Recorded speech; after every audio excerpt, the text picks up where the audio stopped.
What's with all the echo and all that? What's happening? We're in New York City, and it's the Jay Thomas Show. Kevin Meaney is in his spot right over there, and we're both like, if you put both of us together, we would be the size we were before we did all this. Yeah, we're about $1.50 between both of us. And beautifully color coordinated. Yes, we are. I add. I just weighed myself. I'm 75 pounds now. Woo! Wow. I feel fantastic. And I'm an 18 waist. Well, it was fun to see Madison in the hall, who I haven't seen in a while. Oh, my God, you look like you're dying. What's the matter with you? You look so sick. She's just jealous because you're Wait a minute. skinny. How about this one? I have the thing up. What's wrong with your neck? What a fucking idiot. So I said to her, yeah, I've been sick. Shut up. Oh, my God, I feel badly now. She was yelling at the top of her lungs all up and down the hall. People have no filter. No, Yeah. she has no filter. Well, and there's a lot of people that don't have Well, I used to not have a filter. Now look at you. Now I saw Now George he's Lopez. compassionate. You're Mr. Filter. George was in the hall, and he was doing some shows. He'll come on hopefully Friday or whatever. And he looked at me and he went, "You look great." That's what you want to tell someone. It'd be like, "What's the matter with you, Kevin? Has anyone said you're sick? You look Yes. sick." They have, of course they have. Yeah. They have, yeah. Yeah. A friend of mine from high school. What do you have, AIDS? Oh Yeah. God. Exactly. No filter. Donnie said that. No, but you know what? In I was like, yes. front of people is you don't. You would pull someone aside and go, "Hey, you look terrific, but you're all right, aren't you?" Yeah. What's with the dramatic weight loss? That's the big thing. Well, in an audition once, I saw a director that I knew from New York, and I used to read these articles where people would say, "Well, they are the character" when they go into the audition. Right. So if the character was sarcastic and, with a biting wit or whatever, I would go in and do that without reading I wasn't reading the part. I'd act like that, right? And I said that What is this method that you use again? Life acting. Life acting, yes. It was Murphy Brown, and the guy's name was Barnett Kellman. And he is still around. He's a good director. And I hadn't seen him in years, and he seemed really, really thin to me. And I say, prior to my audition for this major TV show back then, Because you're this bombastic character. yes, I look at him and I say, "Oh, hello, nice to meet you," this and that. And I go, "Barnett?" He goes, "Yeah, Jay, it's been a long time." He hadn't seen me since he directed me in the thing. I go, "Have you been sick?" And it was bad. I didn't get the part. No, of course not. Well, I've told that Murphy Brown story Why would where you get the part? I did that, and I had done some other things, and so they, the show went on, and then about 4 or 5 years later, they wanted to introduce this character that Murphy would talk about, but no one had ever seen. This right-wing announcer guy, Jerry Gold.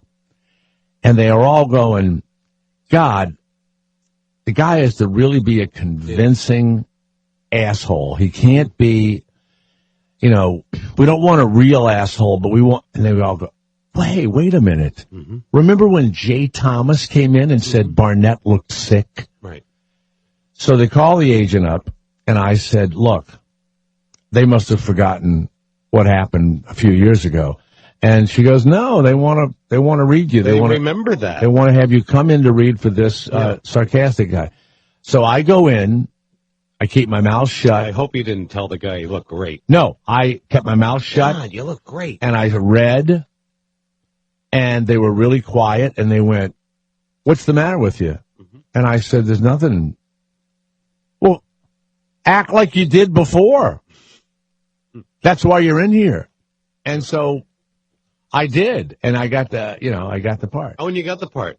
For years. I was on there for like 6, 7 years. And then I would get other shows. Did you know this? I got 2 other shows while I was doing it, and they would always write in the script that Jerry Gold was going off to do a show, but don't worry, it'll get canceled and he'll be back. So they would write about me and it had happened. Both shows got canceled. So now George Lopez, who has this gorgeous looking, I think that was a girlfriend, was divorced from the wife who gave him a kidney. Oh, right. Yes, that's right. If your wife had given you a kidney and then you left her, well, that's kind of weird karma. I mean, I love George and he's a wonderful man and good to his. I'm sure he's dealt with this. I'm sure every day, right? You would have to deal with that. Wow, that's a tough one. You get the kidney, and then you go, listen. It's just he was a big drinker, and he was a big drinker, and he stopped. I think he stopped. I think he had didn't to stop drinking. He was just found passed out in a hotel room up in Canada. Why don't you and Madison go see him in the hall?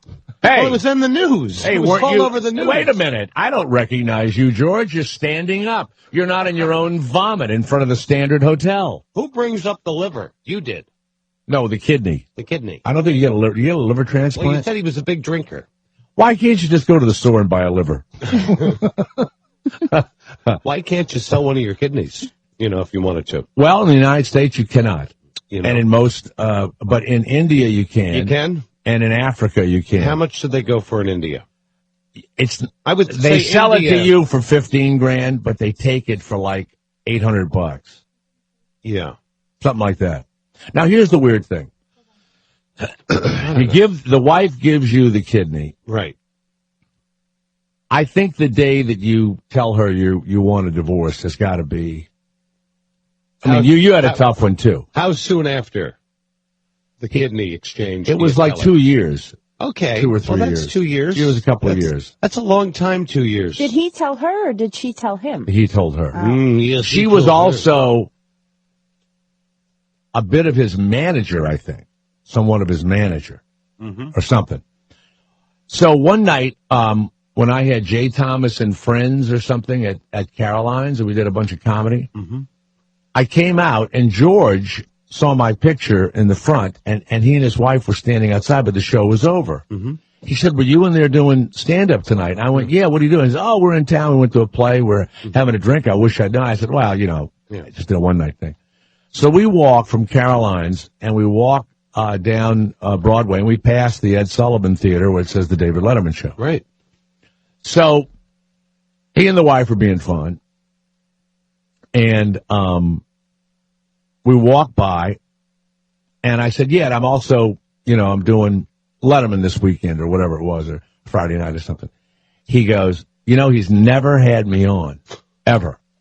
He doesn't like me.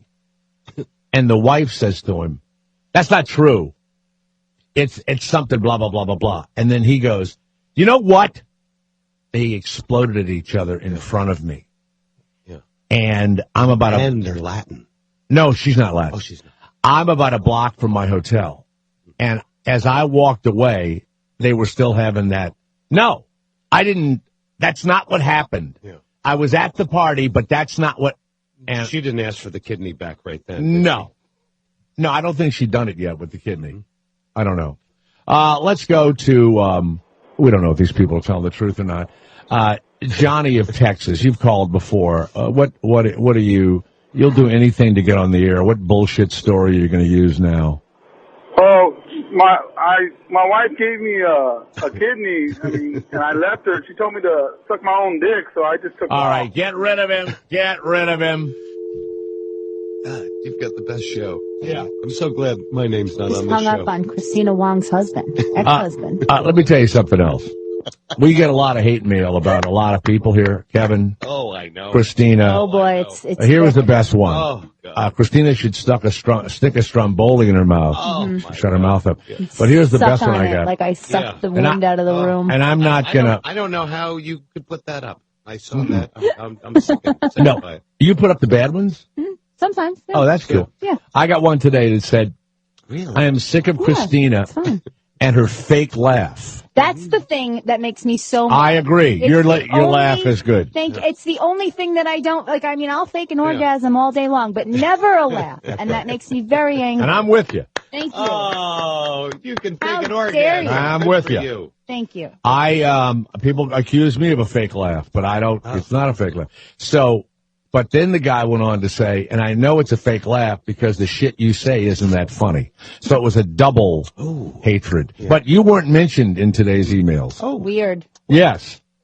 And you know what? He did have a top 10 in yesterday's emails. I did. Yeah, top 10 of why this person hates Kevin Meaney. He listed it out. I didn't get it. Yeah. Oh, please get it. No, let's not go there. No, That was a real laugh. I'm really having fun here. Oh, You know no, what? You're not. Your Yes, fake I am. laugh. You and your fake laugh and your What? meatballs, Is that mine? pizza. No. I can't take it. Is that my stack? Right Here you go. No, Here, no. What do you want? What do you I want? printed out a bunch of. Sure you did. I printed out a bunch of stuff Yeah, of course. and brought it with me. There it is. That's my stack. Okay. Kevin. All right. Okay. That's yours and that's mine. Also, Sorry, Daddy. my brother, you know, the one The that drug dealer. my brother who collects everything from the government, but is a Republican. Man, you should have seen Neil Cavuto tonight. He really kicked your boy's ass. Yeah. What did he do? I don't know. I don't. Neil Cavuto apparently got very angry at Barack Obama on his show yesterday. Ooh. It wasn't in the paper, so it was probably just a normal, you know, Fox thing. Because I guess he said something about Fox News or whatever, and they can't take it. I mean, what I don't get about them is, why don't they just admit to being the conservative channel? Why do they have to pretend that they're anything but? Why would that be a bad thing? You know, I mean, I've just gotten away from. I would I've program gotten away that. from it though. You know, I don't. It's not on my radar as it used to be. I used to really sometimes sit down and watch it for kind of entertainment purposes, but it's really so far off the radar for me now that it's not part of my world. Well, UConn won the NCAA men's basketball. Yes, I know that. And I was the up woman, there last year. I was up there. The woman on Fox, the coach, it's really an incredible story. Yeah. The coach had played 13 years of journeyman NBA basketball. Mm-hmm. He was such a good guy and such a great leader, even though he didn't score a lot and wasn't like a star. He would be the sixth or seventh guy on a team. Right. That teams kept him forever to help the young ball players. One of them was LeBron James in Cleveland. Oh. And then he would get traded to Oklahoma City or whatever. Mm-hmm. He becomes the assistant coach at UConn after being in the NBA. And the coach leaves for health reasons or something. Mm-hmm. And he wins the NCAA in 2 years, this guy. The woman on Fox announced that it was the NAACP championship. Well, that's great. Now, you've got to get, that is the most wonderful news I think I've heard all day long. But what's weird about it is please. They don't know if it was a mistake or is he black? Yes. Oh, that's even better. My God. She acted like she made a mistake. Oh, but to me, she was thinking, black people, black people, black people, black people. Well, And you know, by the way, you're a natural at this. You really are. Yeah. You really are just a natural, the way you throw See, to that me, ball into that's the what she basket. was thinking. Yeah. And it came out. Oh, God. I would never think. How are you going to celebrate tonight? NCAA. How are you going to do that? What kind of party are you gonna NAAP. I can't even say it. NAACP. NAACP. Now, wait a minute. The word colored is in there. That can't even be the right name of that group anymore. Mm-hmm. The National Association of the National American of Advancement of Colored People. Yeah. I could be in that. I'm kind of colored. Yeah. My neck is discolored. You look fabulous. I feel great. Absolutely, you look fabulous. You really do. Yeah. Yeah. I feel good. I think you look great. Yeah. Don't put on any more weight. That fake weight that you were carrying around for years is ridiculous. A friend of mine accused me of taking steroids. Yeah. It's insane. Yeah, I would believe that. No, I would definitely believe that. You're walking around. Look at me. I'm Jay Thomas. No, I did like having muscles. You know? I liked it. I could definitely see you on steroids. I look like a swimmer now. Because you were kind of like Jose Canseco for a while. You know those old guys that swim at the Y, and they've got those old guy titties? Yeah. That's what I have now, those old guy titties. Yeah. Well, you can take care of that. No, I did not see Nosmo. This guy's name is Nosmo. I've been a fan for years. I don't understand Kevin Meaney. All right, look. You want to go from 9 to 1? It's only 9. It isn't 10. Only 9? How long of a program do you have? Why would you give this man a voice? This is just a... The only redeeming quality he has, before I read it, is that he is actually kind to my little Jim, Christina. Oh. See? Yeah. That's a nice thing to say. Thank you. Thank you. What's his name? Roscoe? I listened for a few minutes, and if I hear Kevin, I turn it off. He's not listening right now. Does he ever vacation? That's what he says. You were gone for a week, Kevin. Yeah. I was. Do we have the Letterman? Is there music or top 10? Or we can steal that in a minute. Here's number 9. Reasons why I don't like Kevin Meaney. His chastising of anyone overweight when he has only been thin for a short time. Number 8. Constantly being wrong and never in doubt. Facts be damned. Fuck him. That's a horrible thing to say. Number 7. That's not true. He crowbars his gayness into every interview. Well, that's Number 6. Being mean and angry to anyone, including men and women of God that don't share his opinion. Telling a reverend to go fuck himself. He says, let's do a bump several times a show. What's wrong with that? You should have seen Nick Cannon's face when he asked Yeah. if he wanted to do a bump. Yeah. His annoying laughter at any unfortunate or really tragic event. Why does everybody hate our laughing? His many references to things only popular in the 50s. Oh, that's just so fucking lame. His horrible singing voice. Have him sing Hey Joe one more time. Hey, Joe, where you going with that gun in your hand? Nosmo, I am so sorry. I don't know how I lost this on my emails. Yeah. And the number one reason Number 1. why Kevin Meaney is disliked by Nosmo, his constant interruptions of not just interviews, but any interesting conversation. All right. All right. Thank you, Nosmo. Okay, and you and your stupid name. Now, Fuck myself. there you go. So now, in a little while, we're going to have Andy Johnson on, who has a fabulous thing where he will allow you to go up in an airplane and join the Mile High Club. Oh. Yeah. Takes you up. There's a bed in the back. That's pretty cool. That's kind of creepy. The Love Cloud Aircraft Company. I want to know what kind of services their flight attendants. There's no flight attendant. No?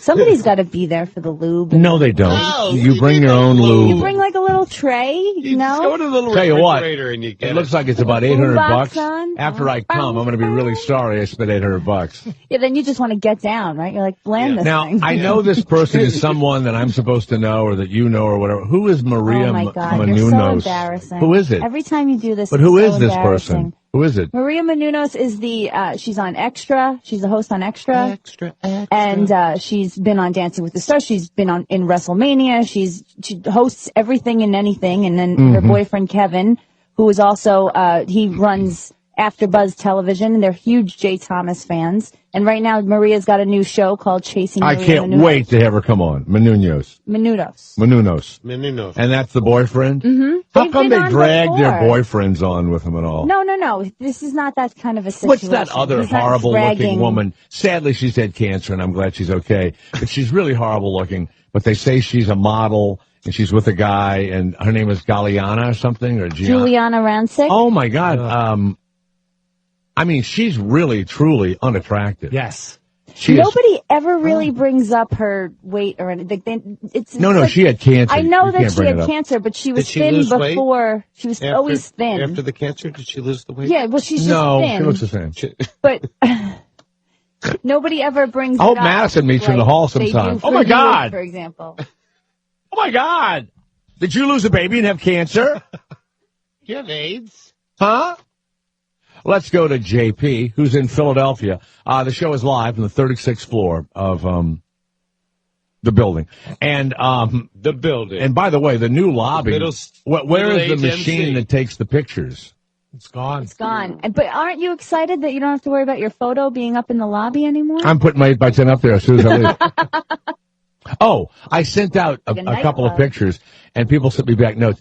This is an old picture review. No kidding. And you're not going to get anything new until I get rid of the old ones. Yeah, right. I'm sending out ones from Mork and Mindy that no one wanted at those has-been conventions.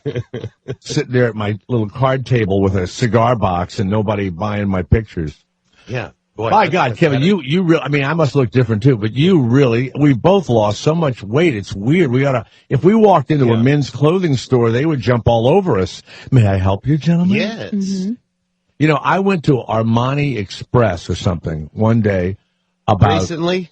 No, about 5 or 6 years ago. That's like 20 years ago. No. All right. I went in and I really and truly was going in and looking for myself, but I think I was going to buy something for my son's birthday or whatever. Right. And I go in and I look around. Not Armani Express is Right. like a... Which is not Armani. It is. No, it's not. It's just the name only, and it has nothing to do with Armani. Oh, I didn't know that. I thought it That's did. what I heard. But Armani on the is an street. Italian clothing maker, and they make clothes to fit Italian guys who are short Yeah. and kind of stocky. And you can be slim, too, and all that. But so I go in, and I'm looking around, and I'm looking at some pants and looking at some shirts, and the guy says to me, 2 blocks from here is an Armani store that I think would be more age appropriate for you. And, yeah, he did say that to me. Really? And it wasn't, Oh, I didn't Did you do a Pretty Woman and go back the next day with all of your bags and say, don't you work on commission? Big mistake. Huge. No. And then I said, no, It's my I'm dream. really buying stuff for my son. And he said, you're not built for the clothes that we make. He meant that. He wasn't being rude. I mean, I was too stocky, 190 pounds, and I was, Well, that happened to me at Abercrombie and Fitch one time. I like age. I went in there and I looked for a pair of jeans. I like and that. I said, yes, I need to look at a pair of 38. And he goes, we don't sell them that big. Oof. And I was like, really? Thank you. JP of Pennsylvania. Go ahead, JP. Yeah. Hey, you're talking about George Lopez and this kidney thing. It never had anything to do with drinking. What had happened was when he was a boy, his something down below there was very, very now, and it could have been taken care of if his grandmother had taken him to the doctor. But they were poor. They were very poor. Well, she just neglected him, and he talked about it. She really hated him and all that. You should ask him one day. And so since He does that in his act. He does a thing in his act about his aunts. His grandmother. Or his grandmother, but he also about his aunts. It's so rough. Now you're laughing. Right. Have you ever seen his act? No. You're laughing. Yeah. But it's really sad. Yeah. And he even says, and my aunt and whoever it was, my grandmother, JP maybe, saw my show and got really mad, and he does a whole bit on fuck 'em, Yeah. Yeah, but because... Yeah. It's also funny shit. Good. Well, I like that kind of stuff. You're telling the truth. Do you know who discovered him, JP? Do you know who put George on TV? He was making $50 a night, and it was some girl, I think, right? Yeah, it was the girl with a couple of kidneys. It was, you know who it was? It would go around the horn. I can't think of her name. The clue is the thing that keeps your feet on the ground. Dr. Soul. No, it's a major movie star. Oh. And the clue is this keeps your feet on the ground. Oh. What is it? Oh, I know. I know, too. Oh, so what? You both know. Good for you. Well, wait a minute. Big knowers. Think scientifically. I can't think. What keeps Hey, your stop that. Don't give me that music. What keeps your feet on the ground? Gravity. What is it? Right? Gravity. Say it again. Sarah Palin. Sandra Bernhardt. Sandra Bullock. Oh, she discovered him. Yeah, she discovered him. She was in Pacoima. What are the odds? You and I have been to every club in the world. Nobody watches anything. She goes to Pacoima, and she had a deal at ABC. Now, I don't think she's Spanish or has any Spanish or whatever. Well, I she don't. adopted that black kid in the movie, right? Right, but anyway, It was a big thing. well, she did in real life too, and then she was with the motorcycle guy. Right. Let's not go there. That's No. a very dark time in her life, and I And feel so- very bad about that. The weird thing is that maybe somebody said you should go see this guy's act about his family. I don't know. Yeah. She goes to this club in Pacoima, Right. and after it's over, she comes up to him And boom. and she says, "I have a deal at ABC. Would you like to try and put your family stories on Right. TV?" Wow. Yeah.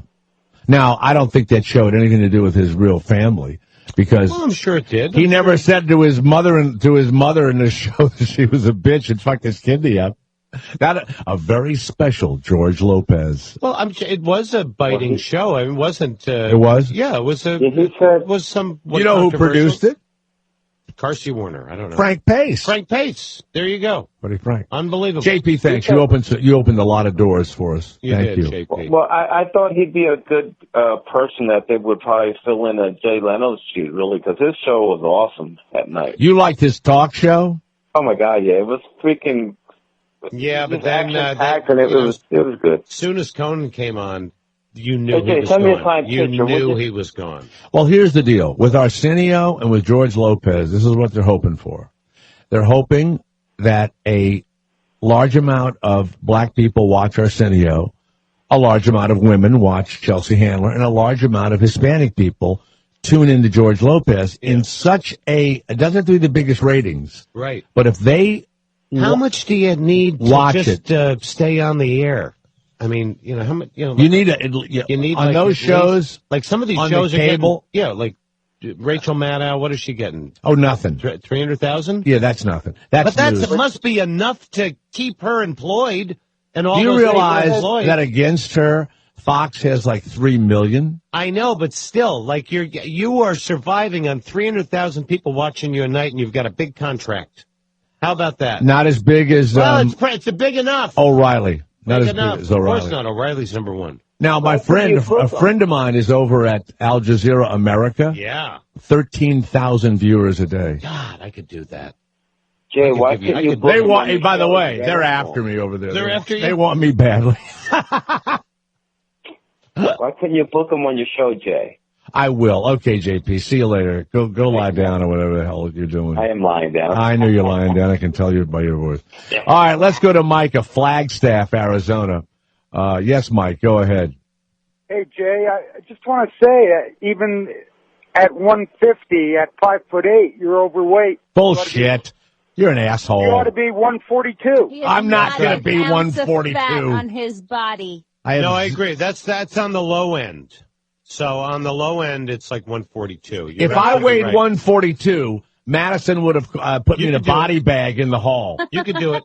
I'm going to get down to around 149. You don't need to lose. No, you I'm going down. need to work out harder. What? Yes, that's all.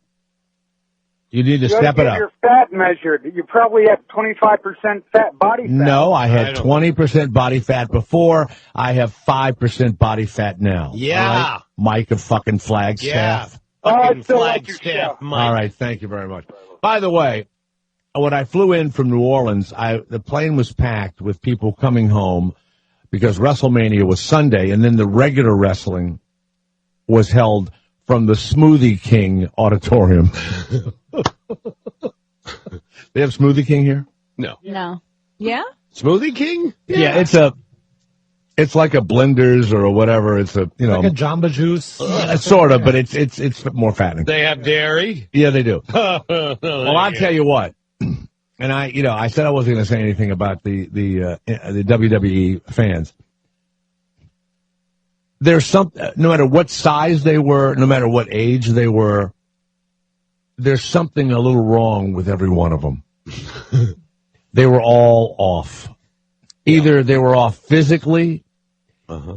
There were guys that were hugely overweight, Right. with T-shirts that had the food of the last 2 or 3 days stained all over their shirt, carrying the WrestleMania bags and all of that. And then there were little kids who were talking about, the assassin and, Yeah. I just, You know something I funny, I Joe? don't get it. I don't. We all use the same size toilet. No matter what size your ass is. Yeah, you could be 5, 6, 700, 800 pounds. Except The their same- butthole fits over the hole of the toilet. I believe. we use the same toilet. We do. That's how gross and disgusting it is. Well, I would think if you're into wrestling and you watch these big giant muscle men, why wouldn't it make you want to get in shape or something? But why is it that this grossly overweight, out of shape group of individuals finds these, and whether they're acting or It's the not, same thing these with any amazing sport. athletes? They're spectator sports. You sit there and you watch it and you eat while you're watching I it. guess. You do that in football. You do that in baseball. Hot dog. How about a hot dog? I guess. You're eating a hot dog. I used to go have a hot dog an inning. You know, there was like 9 hot dogs and, beer, and you'd be bloated and nitrates just sweating out of your, your back of your When you're eating neck. a hot dog, this goes back to Nomo's comment. Do you think of a dick? No. All right. Late at night, maybe. Stephanie of Dallas. Yes, Stephanie, go ahead. Hello? Hello? All right, watch this. Get rid of the mute bitch, please. Get rid of her. Thank you. Thank you. Okay. Dear Jay, from Scott. Jeffrey Dahmer is trending #1 on Yahoo. You were making fun of that guy talking about him. Mm-hmm. It's amazing that this guy could cause so much of a buzz. Is he talking about Jimmy from Long Island? Why is Jeffrey Dahmer trending? There's a documentary out about him. That's I guess ago. no. There's something. one? Yeah, there's something running now. And his house is for sale in Ohio. Really? Yeah, the house is for sale. The childhood home. By the way, people send me demo CDs. They try to send me ideas for TV shows. They try to send me scripts and stuff like that. The CDs they want me to send to my son. Mm-hmm. I appreciate how hard it is to make it. I can't read any screenplays. You want them to send you more No, screenplays then? I can't read any screenplays. I can't read any TV What about shows. other people in your company? Would they be willing to read No, them? they wouldn't. And my son can't listen to your CD. But Hugh, he did send it on to his. We didn't listen to it. He sent it on to his publisher. He did do that for you. Mm-hmm. But there's nothing that we can't even. God forbid you think you heard a song that he wrote, or if I ever lucked out and got on some show and someone sent me something, I mean, Rodney Conover and I should have sued the makers of Hop. It was the same exact screenplay we wrote for the Easter Bunny. Yeah, that was your movie, man. Weird. I can't believe that. That was your movie. It's hard to believe. It's hard to believe. And no one at that company read our script, or my manager said he didn't send it to them or whatever. Something is How can that not happen? Right. Something is not right. How do you have the same exact story and it's You a musical? don't. You don't. I don't think so either. You don't, right? That was taken from you. Somebody You were saw held it up. and said, these two assholes will never get this made. Yeah, that's right. Jesus Christ. Now, look, he's running for Congress. Dear Jay from Chris, I would pay money to watch pay-per-view of Jimmy from Long Island and Ira talk about weather and parking in New York. Yeah. Here's another one. We do interview a lot of strange people. We really do. And now we're starting to get people suggesting people, right? The other one is Cool Mom. Which is good. A mom that abuses her children and leaves them in a hot car and the kids almost die. That's not a cool mom. You're not really getting it. There's also women that beat their kids and stuff, and people send me a cool mom. It's somebody that does something cool that their kids will remember, like the grandmother starting the food fight at the buffet. Was it the Golden Corral? I want to bring it up again. Dear Garrett, my editor recommended that I contact you about my book, Sailing the Mystery.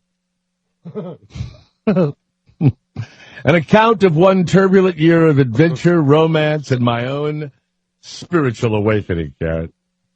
Please send this on to Jay. I was recently interviewed for an in-depth feature piece that will appear in Next Avenue magazine. Next Avenue? That's what it says here. I haven't seen that magazine. Sailing, the mystery. Growth. What can result from a harrowing experience? My marriage dissolved. My son went to college. I retired from a high-powered career. I felt I needed to slow down. I needed a new meaning in life. So I sold my house and took to the open seas in my sailboat, the Kairos. Wow. What I experienced was a tumultuous journey of discovery. We don't need to interview him. Go buy the book, Sailing the Mystery. Okay? Wow. There you go. Now, Garrett, would you read that book? No, it's for old people. What? It's for old people. It's about retired people. Did you read about the family?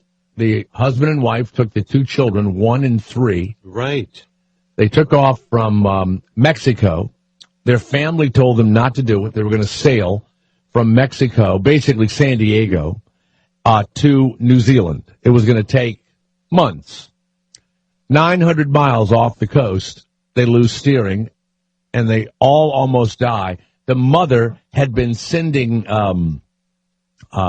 pictures of the baby rolling along the floor of the small sailboat because the weather was so bad the kid couldn't sleep. And now people are wondering if the children should be taken away from them. But then you have the people that constantly take their kids on these trips, and it's a big adventure. I knew a couple that took their kids on a worldwide sailing journey. Yeah. They're fine. Kids are fine. Kids are fine. They're very smart. Right. Adventurers. Right. I think it's sometimes it works out. Other times it doesn't. The Jay Thomas Show at Gmail. Joe says, right on the heels of your... They should have strapped the kid down. Well, they should have. I would have done that. Right on the heels of your discussion yesterday on flamethrowers, a North Korean official has been executed by flamethrower. I saw that today in the paper. Yeah. Another purge against supporters of Kim Jong-un's uncle. Yeah. Whose name was Kim Jong-uncle. The Deputy Minister of Public Safety was executed by flamethrower. Imagine that. Imagine at the wall. Yeah. And then no gun, just a flamethrower. A few years ago, a high-ranking Army official accused of drunkenness during the official mourning period after the death of Kim Jong-il. Kim Jong-un's father was tied to a post and had a mortar round shot at him. After Kim Jong-un gave orders, leave no trace of him behind, down to his hair. Oh, trace. I got to tell you. Leave no trace. How many shots do you think it took for them to get a direct shot on the guy tied to the post? That's not easy, right? I mean, you put it in the thing and you put your fingers in your ears and you go, phew. I don't think it hits. That's pretty small, right? What, a grenade?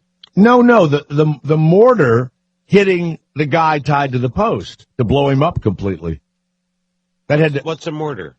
Like the circular thing where you put the rocket-shaped fuselage in there. You put it in, it shoots up in the air. Oh, so you just throw the mortar? What are you doing with the mortar? God, you know what? You're so stupid right now, I can't believe it. Okay. It's like a mini howitzer. It's a little tiny thing, right? Mini howitzer. Have you ever watched any Army show at all where they put Have you seen people shoot fireworks off? I do. I watch. Sometimes you know how they have them in the big tube? Yeah. That's a mortar. Okay. When you were a little boy, you didn't watch World War II movies where they had mortar. I liked, swabbing the deck. That was fun. I can really move like a mop back and forth like that. Oh, yeah, look it. Put it in the water. Boom. And then we're cleaning it up. This comes from Sydney. I put a bottle rocket How in my come ass. Kevin is not talking about what Joy Behar said about Chris Christie? Did you know about it? What did I heard her the other day. Can you get? She apparently worked him over. Yeah. And she's your favorite comedian. I love Joy. Yeah. Come on, you like Joy. Yeah. Joy is the best. And we also, Garrett, find the woman at Fox First of all, calling UConn the NCAA national champions. First of all, they asked Joy to do a roast, okay? Brendan Burns, he was a former governor of New Jersey. Right.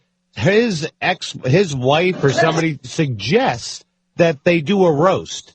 Then they ask Joy, and they say Chris Christie's going to be on the day. Why? Why would you do and that? And so then they go, and she's like, why the fuck wouldn't I do it? You know? Of course. You know? I mean, he knows what's going to happen. Does he? Absolutely. He's not an idiot. But if I had been in that kind of trouble, I would not schedule a roast. Exactly. Did she?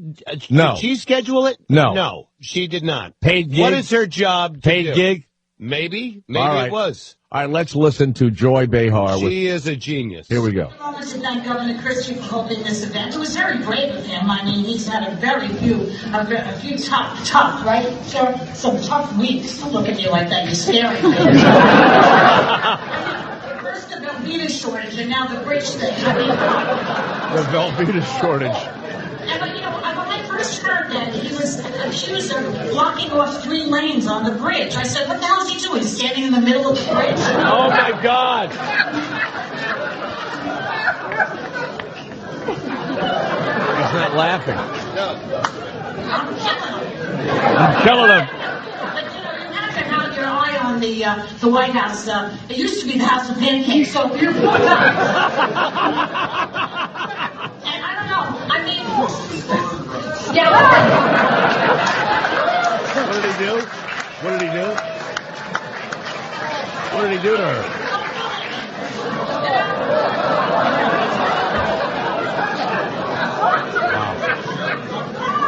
You know, why don't you get up here with the microphone instead of being such a coward?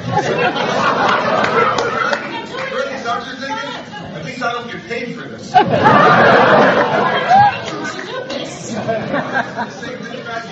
you know, I really don't know about the presidency after all. You know, I mean, let me put it to you this way, in a way that you'd appreciate it. You're toast, okay? The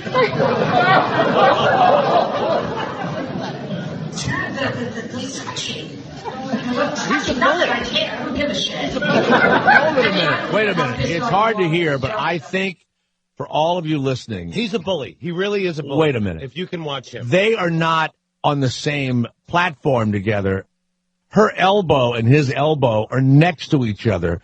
She is standing above him, and he is literally a foot away from her. Right, yeah. And not having a good time. Oh no, he's not having a good time. And he gets up and he's like now next to her, like being a bully, you know, like not trying to take her cue cards away from her. And she's like, no, get away from me. She's tough. She's a tough broad. Well, first of all, why would you invite a known liberal Democrat woman to do it? Hello? They invited her. They probably paid her. Well, the other thing she's is, not going out unless she's getting paid. if I had Believe me. that gig, what I would have done is I would have done stuff and said, you know, there are a lot of obvious jokes to be told here tonight. Okay. I will not be doing the obvious material. And then I would do the obvious material. I would say, like, there's any number of things I could have said this evening. And I think all of you are wondering what, and then you do them. And people and said, he might have laughed. They go, it's like, you know, it was disrespectful. First of all, they invited her, you know. They invited Joy, and he's sitting, you know, on the dais. She doesn't like him anyway. If you watch any of her shows. Of course she doesn't like him. No. So it's their own fault. Now, and I applaud her. Very nice, Joy. To me, I think he wins if he laughs. Oh, he didn't laugh. He didn't laugh at all. And she said, why are you looking at me that way? You're scaring me. Huh? But she's got some balls, though. You know what? Put that up at jthomas.com. Maybe that'll get us trending. I put my entire career up there thinking that I would get phone calls from people. I called my agents. I said, my entire career is now at jthomas.com. People can watch me from the beginning of my career until now. And I think they're going to be people that go, man, we really missed the boat on this guy. You can watch it. You know that you can see how many people are looking at your website, right? It's embarrassing. Are people looking at your website? It's embarrassing. It's embarrassing. It's in the hundreds.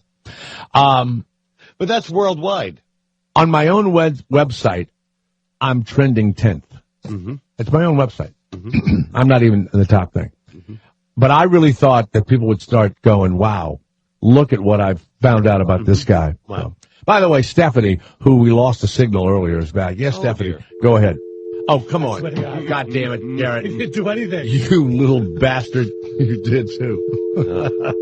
Jay Thomas. It's the Jay Thomas Show. Afternoons. The Jay Thomas Show. Are you kidding? We were the hot new thing. Jay Thomas. Afternoons. In Sirius XM 104.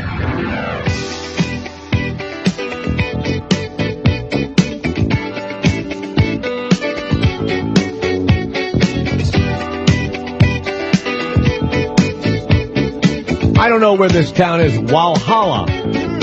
Where's Walhalla? Valhalla. No, not with a V. It's with a W. Oh, I don't know. I grew up in Valhalla. I went to Valhalla High School.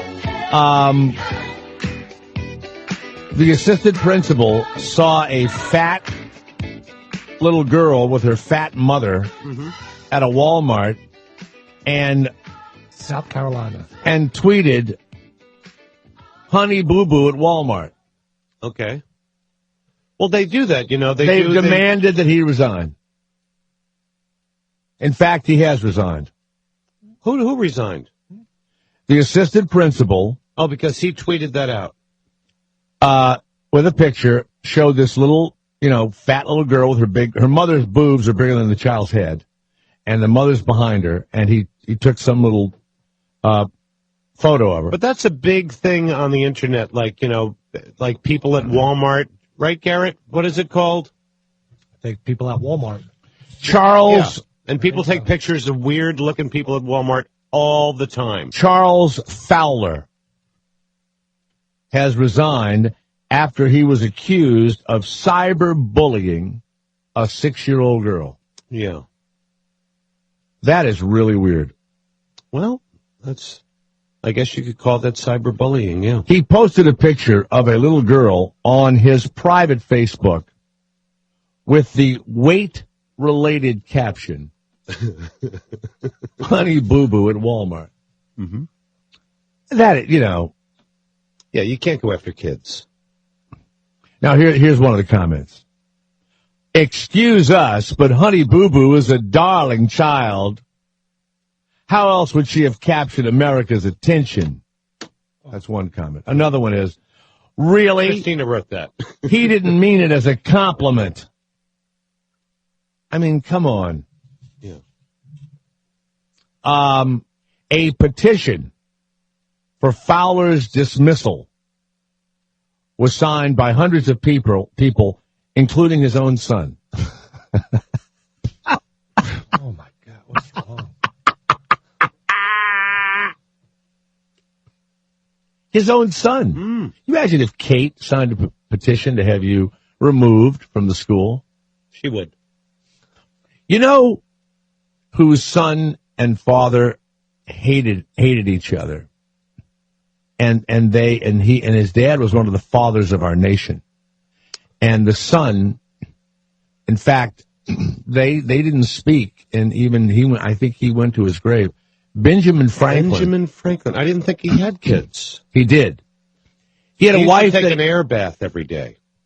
Well, he took regular baths too, but he had a wife that he ignored, and he pretty much left all the time and everything else, and he reportedly had a lot of girlfriends and loved women. He was very smart. And in France and all. Invented a lot of things. His son believed that his dad was on the wrong side of the revolution. Mm-hmm. And so the son stayed with the royalists, right? Mm-hmm. And he and his dad were kind of close before that. And then I believe the son finished his life out in England and never spoke again. Well, he was on the wrong side of history, wasn't he, the son? It happens, I guess. It does. You know. So, but too bad for him. You know, and thank God for us that we had Benjamin Franklin. You know, and the wife must have been a piece of shit anyway. No, she was a nice lady. She was nice? Very nice. And she put up with all of his shit. Okay. You know. The weird thing is how he was really ugly and fat and, you know. Well, that was the first. He had glasses. The first, maybe bifocals. At that first pair of bifocals. At that time, he was like very. You know why he made the bifocals? So you could look at women's boobs, make them look bigger. I thought it was for reading. Reading. Yeah, reading the freckles on their nipples on their. But you know, when a man was portly, back in that day, that was very attractive to. No, it wasn't that. Yes, it was. It was not. Yeah, because he could afford to eat well. Yes, you could afford. You know who was an incredible? You know who was an incredible dancer? An incredible dancer. John Hancock. At 6'4", George Washington. Really? By the way, what kind of dances were they doing back then? You know, the ones where they do the English type dancing. But there was some good. He would ride into battle with people falling all around him, being shot. And they were aiming at him. They had snipers aiming at him. And he was never wounded. Because he rode side saddle. No, he didn't. Yes, he did. He rode side saddle. You know, he may have been, anointed by God to lead our nation. I'm not joking.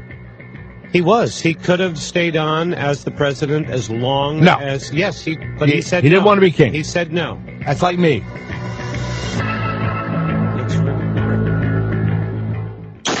Jay Thomas. It's the Jay Thomas Show. I'm my own man. I'll run this mother the way I want to. The Jay Thomas Show.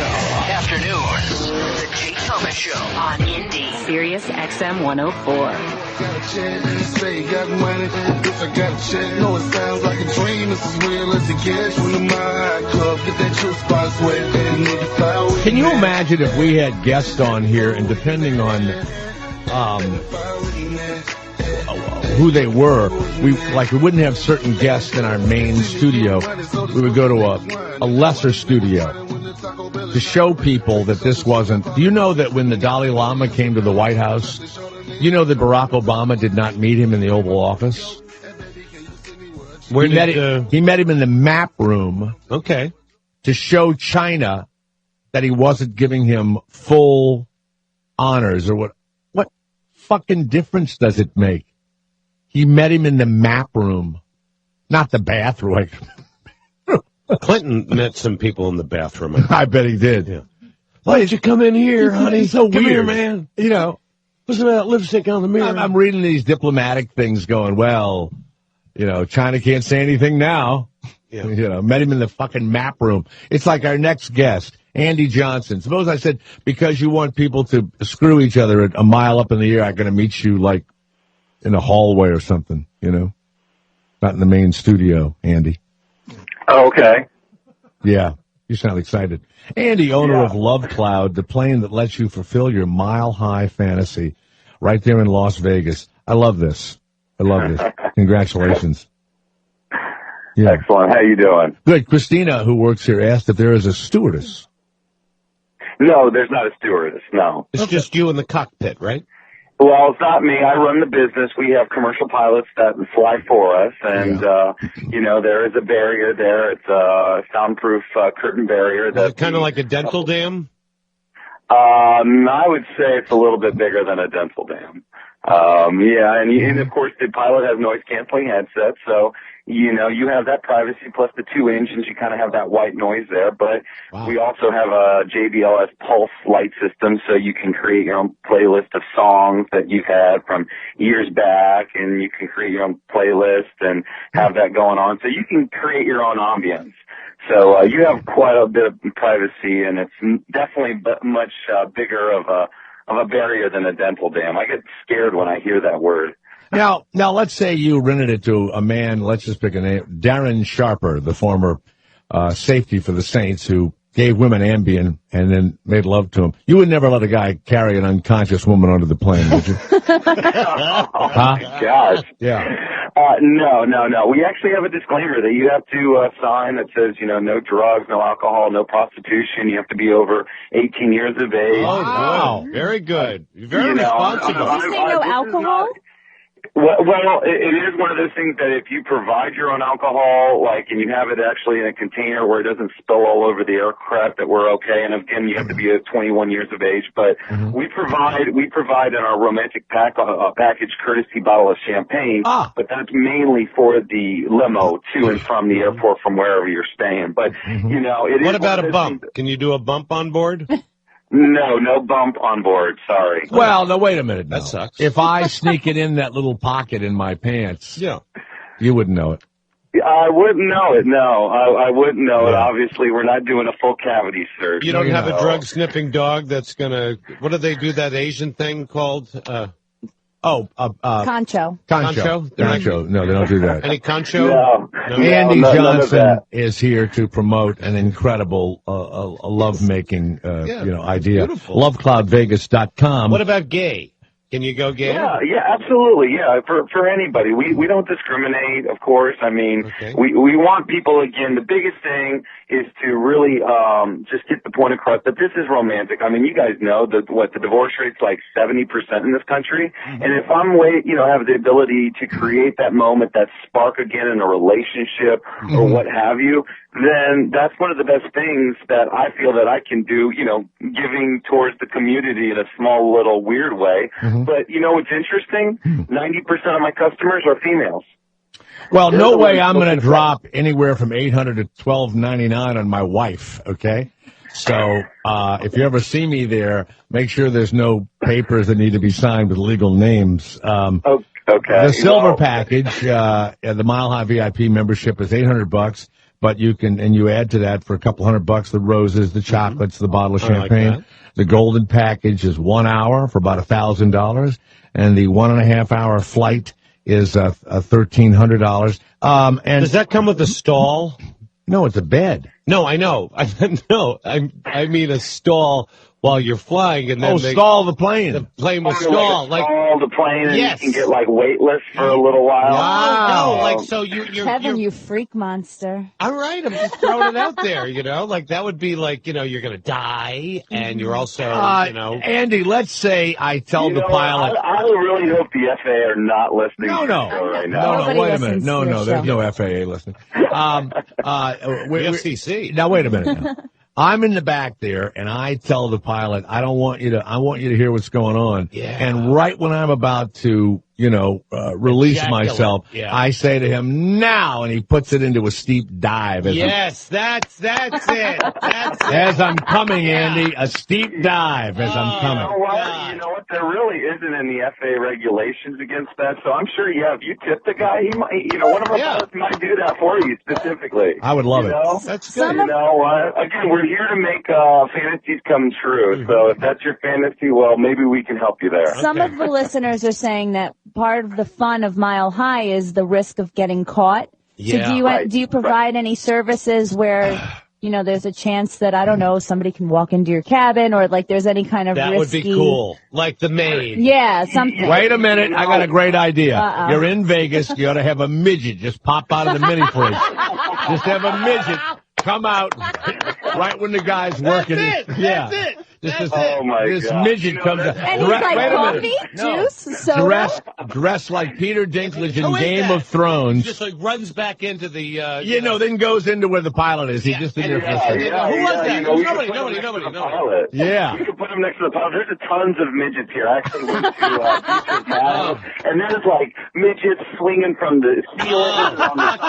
I'm sure I could totally make that go surprise. Yeah. And then of course they'll say, was that just a midget that just came through the front of the plane? I mean, I saw a midget there. And you can have a thing too, like the Addams Family, just the hand for just if a guy wants to travel alone up there. Now, you know what? I mean, there are lots of couples. I mean, you're open for everything. Let's say 4 swingers want to come in there. And the plane's, it was a 6-seater, and it's got a pretty big bed. So 4 adults could fit in there. Would you allow 2 swing couples to come in? Well, not in this airplane right now because really the configuration is a little bit too small for 4 people. And What I've about been 3? asked that a lot. Well, there's the possibility for that, but One has to be a midget. Let me finish. We just obtained a new airplane. It's getting fitted with new engines. Wow. And it will be able to take 4 to 5 people up in it. Man. So I'm giving the customers what they want because honestly, I wasn't really thinking of that, but when I first moved here, I only recently moved here to Vegas about 2.5 months ago. I went to the AVN show, and I got tons of swingers and people that were asking me about that. I said, yeah, it's not really retrofitted for that. I get emails all the time.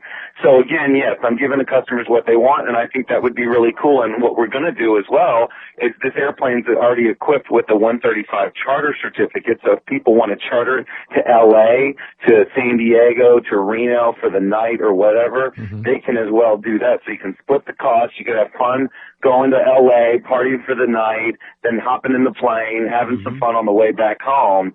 And, you know, what fun can you say right there? That All that you would nude, enjoy? all the time. I love it. Yeah. Well, actually, you're doing it a little backwards. You need to pick them up in L.A. or San Diego, fly them to Vegas, and then fly them home. Yeah. Well, that's true. We might be able to do that too. I mean, I've had a lot of charter companies calling me up, seeing if that I would like to, you know, lease some of their aircraft. So we are going to have probably a mixture of aircraft before the end of the year where we have you know, this airplane, another airplane just like it that's a little bit bigger, then a turboprop for maybe 6 to 8 people, and then even a jet. What about wing walking? Do you do any wing walking, you know? No wing walking, no. No, I wanted, like, if I wanted to do, like, a wing walk and jack off on the wing. No. I couldn't do that? No. You know what? If you did that, it'd probably hit you in your face. And you He would love it, okay? That's what I'm into. Andy, That's what I'm totally Andy into. Johnson is the genius that came up with LoveCloudVegas.com, where you will fulfill your mile-high fantasy. And the price may sound, you know, listen. That's a pretty good price. It really is. If it's a once-in-a-lifetime thing, the 40-minute flight is $800. After you come, you'll be sorry that you spent the $800. Or sorry that you're still in the air. But here's the other thing. You do fly over some sightseeing kind of stuff too, don't you? We're just like a lot of the helicopter tours here that we do go over the Red Rock Canyon, the Hoover Dam, Lake Mead, of course the Las Vegas Strip. So yeah, if you want to look out the window and see all these great sights, we have that available. And the big thing too I wanted to touch base on is a lot of these helicopter companies, they're charging maybe even to the Grand Canyon or whatever, $400 per person for maybe an hour ride. So when you look at what's actually out here, this isn't that much more expensive than what these people are already paying just to do a regular flight. And, you know, the big thing is that the helicopters, they're so expensive because they're so expensive to operate, where a plane is not as much. Can you, like, just say if you you go up there with your girlfriend or your boyfriend, whatever, and then you come, do you have the option of jumping out of the plane right after that? What an idiot. Say, no, like, you know, I don't want to be here anymore. I ask questions that can be answered, like this. That could be You fly answered. over the Grand Canyon, and I would time it so that she opens up her... Oh! Yeah, opens it up right as we're over the Grand Canyon. Andy, you made it dirty. No, I wrong. didn't. Andy, who's responsible of cleaning up after the couple Good question. is finished? Very good question. We get that question a lot, and we do. We have a professional cleaning service that actually takes all the liability off of our hands because, again, let's be honest, we don't, and they literally clean everything top to bottom. And we don't want anybody getting any kind of disease or stuff. But you know what's so funny? You know what? You wouldn't get crabs. You know what? You would get flies. Well, this guy will be here all night. Tip him at the door. But you know what? The funny thing is I get that question all the time. And look, we have a better cleaning service than hotels. And people are having sex in hotels all the time. Yeah. We are even more cleaner. And these people are just like, I can't believe it. Like Kathy Lee Gifford was just like going off on the Today Show the other day. You know, I can't believe, and they have a professional cleaning service. I'm like, you guys never think about hotels. How disgusting some of those places are. Well, was Kathy Lee putting you down and doing her religious bullshit with her poor husband Frank dribbling in his own fucking sauce back at the house? I hope this doesn't get me in trouble, but it was just like, Hoda thought it was beautiful, and she's like, oh, it looks trashy or whatever like that. And I said, you know what? You sound like a prude, and that's probably why Frank cheated on you. I'm just saying. Wow. Now, let me tell you about Hoda. Hoda lived in New Orleans, where I'm New Orleans from. girl, yes. And she married someone that everybody thought she was nuts to marry. She married a local tennis pro. Now, there's not a lot of money to be made as a tennis pro in New Orleans. Yeah. And then she moved with him to New York. It lasted about another 6 months after that. But once you've lived in New Orleans, it's very much like being a guy or a woman that's lived in Vegas. Yeah. You know, the door opens. Now, you've only lived in Vegas for 2.5 months. Where did you move from? And did you move from someplace to open your Love Cloud Mile High Fantasy Club? Yeah, I'm originally from Virginia Beach, Virginia. I've been in aviation all my life. My dad's currently a U.S. Airways captain. He has been for 30 years. He was in the Navy. So I've been surrounded by aviation. I used to own a couple of flight schools, but it was one of these things that I always wanted to do. And I actually, in the past year and a half, started developing a business plan, seeing what's going to happen. You know, would this really work? And I'm not the first person to do this. There's actually a guy in Cincinnati that's been doing it for a long time, but it's like a super, super small airplane. It still looks like the 1970s. It looks horrible. I mean, you go on the website, it looks like it's from 1995. And I'm like, if this is my competition and he's in Cincinnati and he's still doing flights every year, imagine what I could do in Vegas. And so I came out here in November. I set up everything, literally packed everything I could in my car, moved out here the middle of January, set it up in about a month. And since then, it's just gone viral. I mean, I actually just got called yesterday. I made it to the semifinals for Shark Tank. Been offered a couple of reality TV show deals. I mean, it's just You're going to be on Shark Tank? Will you be on Shark Tank? Well, I have to pick and choose right now. I mean, they're like, well, if you go on Shark Tank, you can't end up, doing a reality show for a year. So I'm actually trying right now to see which path I'm going to take. But it's nice to have choices, you know. I mean, either way, I'm excited to do whatever comes before. Well, Andy, congratulations on everything that's happening. Thank you. But by the way, go to LoveCloudVegas.com. And I mean this. I years ago would have definitely done this when I was first married or when I was dating my wife, because we would do it in the back of limos. I would get a limo, and here was the weird thing. My wife would take the limo from New York and pick me up, and we had this big plan. I'd have the Coke, we'd have the champagne, and I'd get in, and we'd tell the guy to close the window, and we'd do the blow, we'd do the champagne, and we would have sex, right? Mm-hmm. She would become friendly with the fucking driver from the city. This is true. It happened twice. And when the driver saw me, he would think, she's with this scumbag, which I would think too. Here I come bouncing out, with unlimited funds, a little scumbag on TV. And these guys would drive 1,000,000 miles an hour and swerve all over the place and ruin my good time on the way in. I would have definitely done this for $800, and you tip the guy a couple hundred. It's worth it.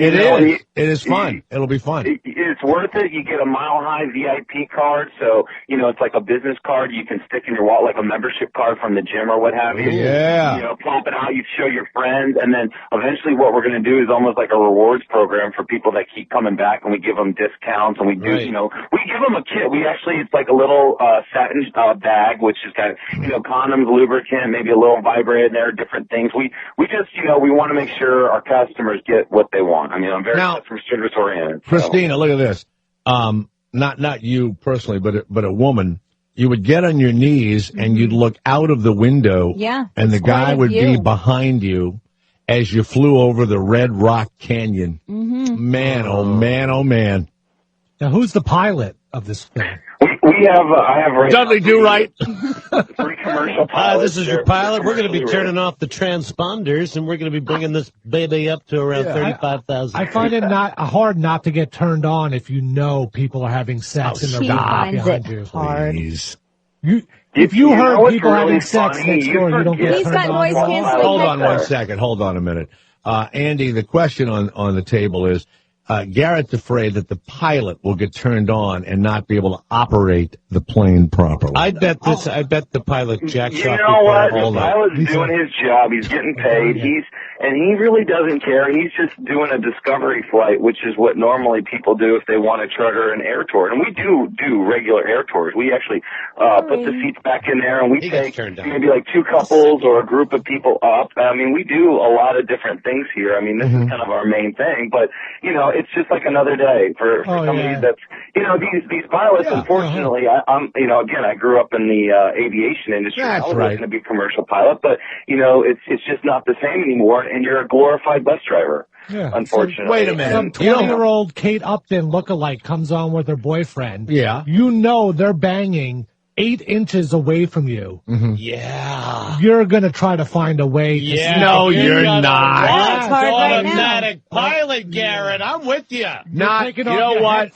You would have the midget do a selfie when he jumps out of there. Yeah, the midget. Let's get back to the midget thing. Now, Andy, The midget's actually the pilot. when you go online, it says here, I guess you had to disclose you had a prior criminal record, but it was only for 20 days. What the hell happened to you? What happened? Honestly, it was one of those things where, you know, people say, I got screwed by the system. I got screwed by the system. Basically, I got reckless operation of an aircraft, which is reckless driving, and it's a $100 fine.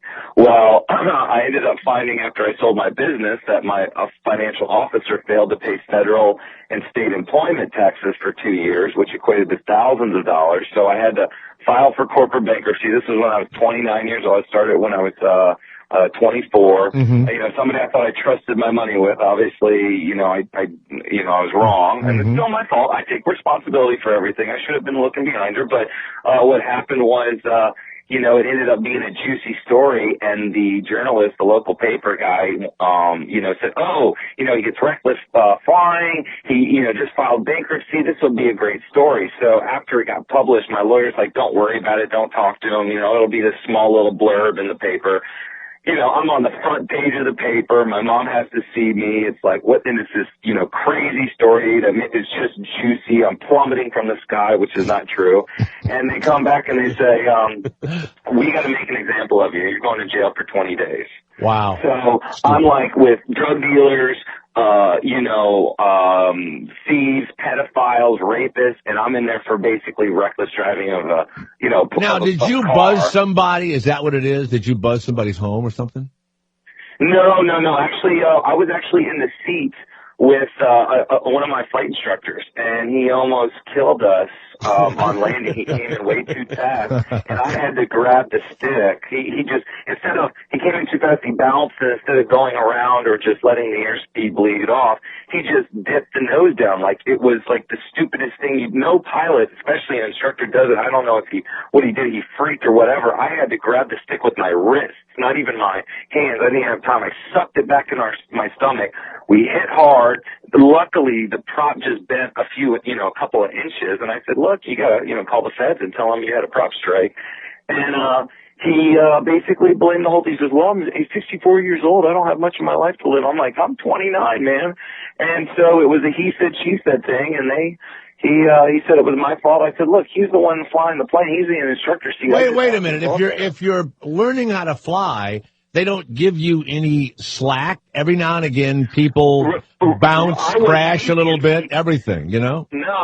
I mean, he's an instructor working for me. I just happened to go up in the plane with him. I was just doing a ride along. So he even had more time as a tailwheel plane. It was because of the tailwheel plane. He had more tailwheel time than I did, everything. I said, yeah, sure, I'll go up with you. I was just sitting there as a passenger. I didn't think I was going to have to actually take control of the airplane to save our lives, but it was just one of those, messy stories that you live and learn, and you just say, move on. Well, thank God you're in Vegas, where they would probably elect you mayor, knowing that you did a little time. Go to lovecloudvegas.com, and Andy Johnson will let you go up and join the Mile High Club. And you'll also see the Hoover Dam, Lake Mead, the Strip. They'll do a low pass over the Strip and everything else. A great idea. Andy, thank you very, very much, and good luck. And, call us when you get that jet, all right? All right, absolutely, guys. Thanks for having me on. I appreciate it. Had a lot of fun. Yeah, it was great. Thank you very much, Andy. Wow. All right. Andy Johnson. I like that name, Johnson. Let's go to we've had, well, there is Dr. Dre. This is Chiropractor Dre. Yes, Chiropractor Dre, from Las Vegas. Would you ever, spend $800, you and your lady, a mile high above Vegas? You know? Jay, black people ain't tricking for more than $200. Oh. First of all. That's it. You say tricking? Yeah. Tricking. So you would want to go to Cincinnati in that Piper Cub. Well, and second of all, we're not getting in planes. There's no. But I just wanted to say, as a former black football player at UNLV, the NAACP does not support this at all. Wow. Now wait a second. If you had the 800 though, it's pretty. You're fucking up again, Jay. $900, $1,000, whatever it is. It actually seems pretty cool. It's an experience. You make it out. You're drinking. You're looking out the window at all the shit, and then you get laid. I mean, I like it. It's cool.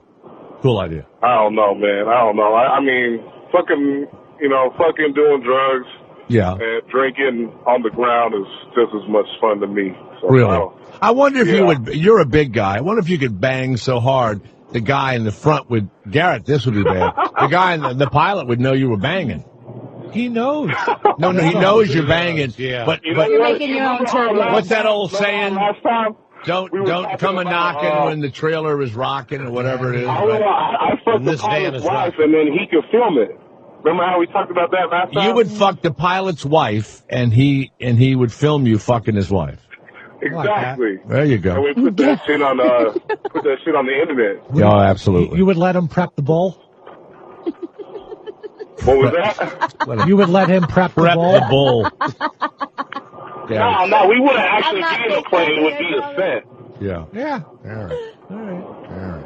Because unless I'm going to Hawaii, I'm not getting on a fucking plane. All right. Just Hawaii, though, not any other. All right. Thank you, Chiropractor Dre. All right. Chiropractor Dre. Mm-hmm. All right. You should get female pilots. I would just assume every male pilot would be. You know what, Garrett? It's like the guys, when I first talked about this here, about getting massages, and I think my friend Rodney was working with me at the time, and I would say I didn't care whether it was a man or a woman, and that caused all kinds of talk. And I don't. And if it's a man, so what? And if it's a woman, everybody called up and said, well, man, how do you not get a hard-on? I've never gotten a hard-on with a woman massaging me because I'm there to get a massage. I'm not there to get laid. If I go to a massage parlor and I know that's going to end with that, okay. But it's a mindset. I mean, you can't set your mind. You mean you can't ever set your mind to where you're not going to get a hard on and just let something go down in front. Maybe if I'm doing it for a year and I'm just used to these people having sex behind me, but the first month or so, I'd be so curious. Or a hot chick walks in, you're like, I wonder what she looks like naked. There's got to be a way I could see. After it's over, I have to use the bathroom. The beautiful girl goes in the thing, which happens, and they're right there. And then they're screwing. You land after an hour or so. And then she's kind of disheveled and laughing and everything else. I think after it's over, you would jerk off. No way. Why not? You go in the bathroom. If I know people are having sex, or I can hear people having sex, you're right up there in the cockpit, jacking right along. Well, okay, no one would know what you were doing. The pilot would know these people are having sex. No, you just go ahead and jerk off then if you're the pilot. Yeah, that's what I'm saying. All right. I'm saying, but you can't announce you're doing it. No, but I'm saying most pilots are going to jerk off. And you'd have a little spooge rag next to you. Yeah. Is there a co-pilot? No, right? No. There's a cockpit, though. And wait a minute, watch this. As they leave, you're very relaxed. Yeah. Hope you had a nice time. Hey. Thank you very much. That was Tip a great you $200. flight, wasn't it? Thank you very Make sure much. you shake everybody's hand. Yeah. Tip you $200. Oh, your hand is off. By the way, wouldn't it be something if they find the Malaysian plane and they find that the pilot was getting a blowjob and the plane went down? Let's go to Bruce, who's in Reno, Nevada. Yes, Bruce, he may actually open a Reno branch of the the Love Cloud Club. Yes, Bruce, go ahead. just wanted to tell you that Dennis Hoff has a house in Pahrump, which is about 50 miles from Vegas. Yeah. And he could get a bunch of guys and land up there. Land behind Dennis Hoff's house? Yeah. You thought of that by yourself, did you? Oh, I'm alone.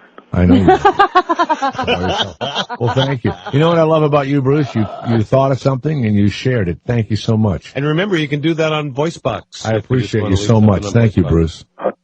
He's alone. John of Phoenix. John, what sort of love fest could you provide us? I was just in landed in Phoenix, and we drove to Prescott. So what sort of love thing could you provide me in Phoenix if I come to visit?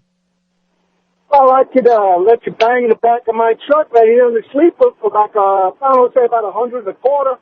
I'll give you a Budweiser. For $100 a quarter, I get in the back And of a your truck. Budweiser? No, and a fuck license, he said. Did you say a fuck license? Budweiser. I'll give you a Bud. No, a Bud. Oh, a Budweiser. Give me a Bud. I can put my woman in the bed of your truck and bang for $1.25. All right. And I'm going to jerk off. I'm letting you know that. Sure. Everyone has to. You're going to look through the little rear view mirror so we can see you. All right. I have to adjust it to your height. So if you bring the fucking midget, you got to let me know. All right. Thank you very much. Jonathan. Like a little midget smoking a cigar in the corner of the truck. I think the best thing is when I said to the guy, you think of that by yourself? He goes, well, I'm alone. I didn't think I'd have a chance to use this today, but after our guest, this is actually hard to believe. Mm-hmm. You got to go online, Garrett. This woman was a radio personality in New Orleans, Jennifer Gaubert, Gaubert. You would say Gobert or Galbert or whatever, but it's Gaubert. Gaubert. She was a radio personality that did a radio show about law. I believe she might have even been an attorney. One night, she gets in a cab in New Orleans, and I don't know what this guy looks like, but she goes nuts in the cab and says, I have to fuck you right now. Wow. And gets in the front seat. And how old of a lady is she? Not old. And attractive. Okay. And pulls her dress up, and the guy's name is in the paper. Cabby Sioux City over his arrest in the sexual and he suit. said that she didn't ask for that, right? No, the police didn't believe him. Oh. He took video of it. Mm-hmm. Somehow he videoed her in his front seat, pulling at her breast and pulling at her panties. Yeah. And grabbing him.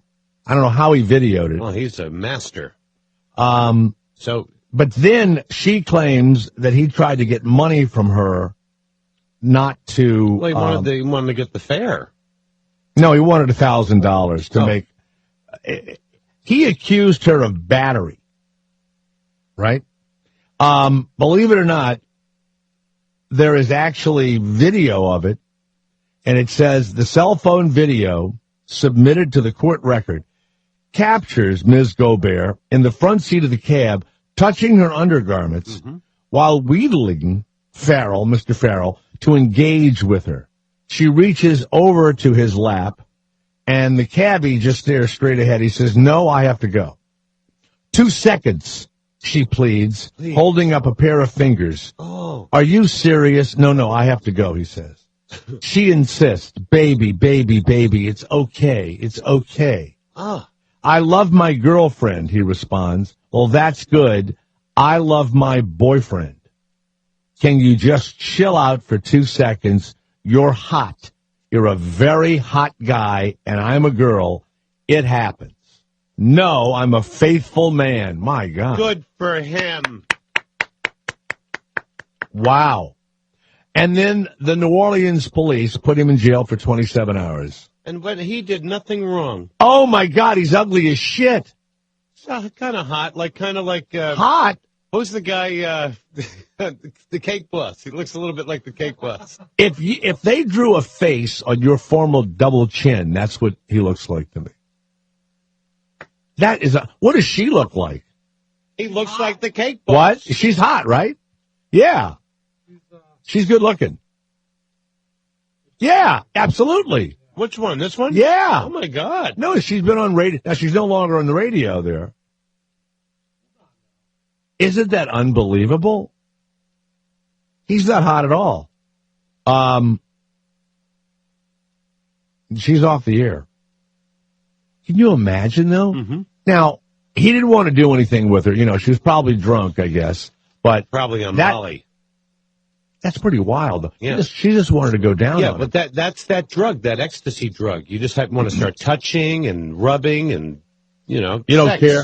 You don't care. You just want to do it? Mm-hmm. Give it to him good? Yeah. Right. You want to bang. Now, Garrett, you would have loved to have been a kid. You'd have done it to me. Would you have said, I love my girlfriend and all that? Who?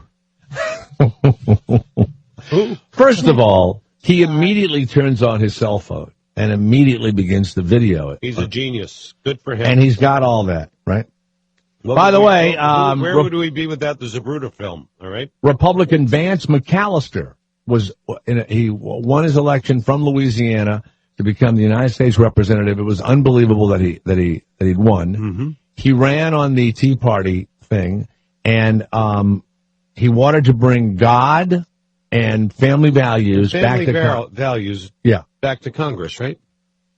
Well, someone waited for him in the parking lot. Mm-hmm. This is crazy. In D.C. Waited for him. Yeah. He apparently was having some sort of an affair with his friend's wife, who he hired as his assistant or something. Mm-hmm.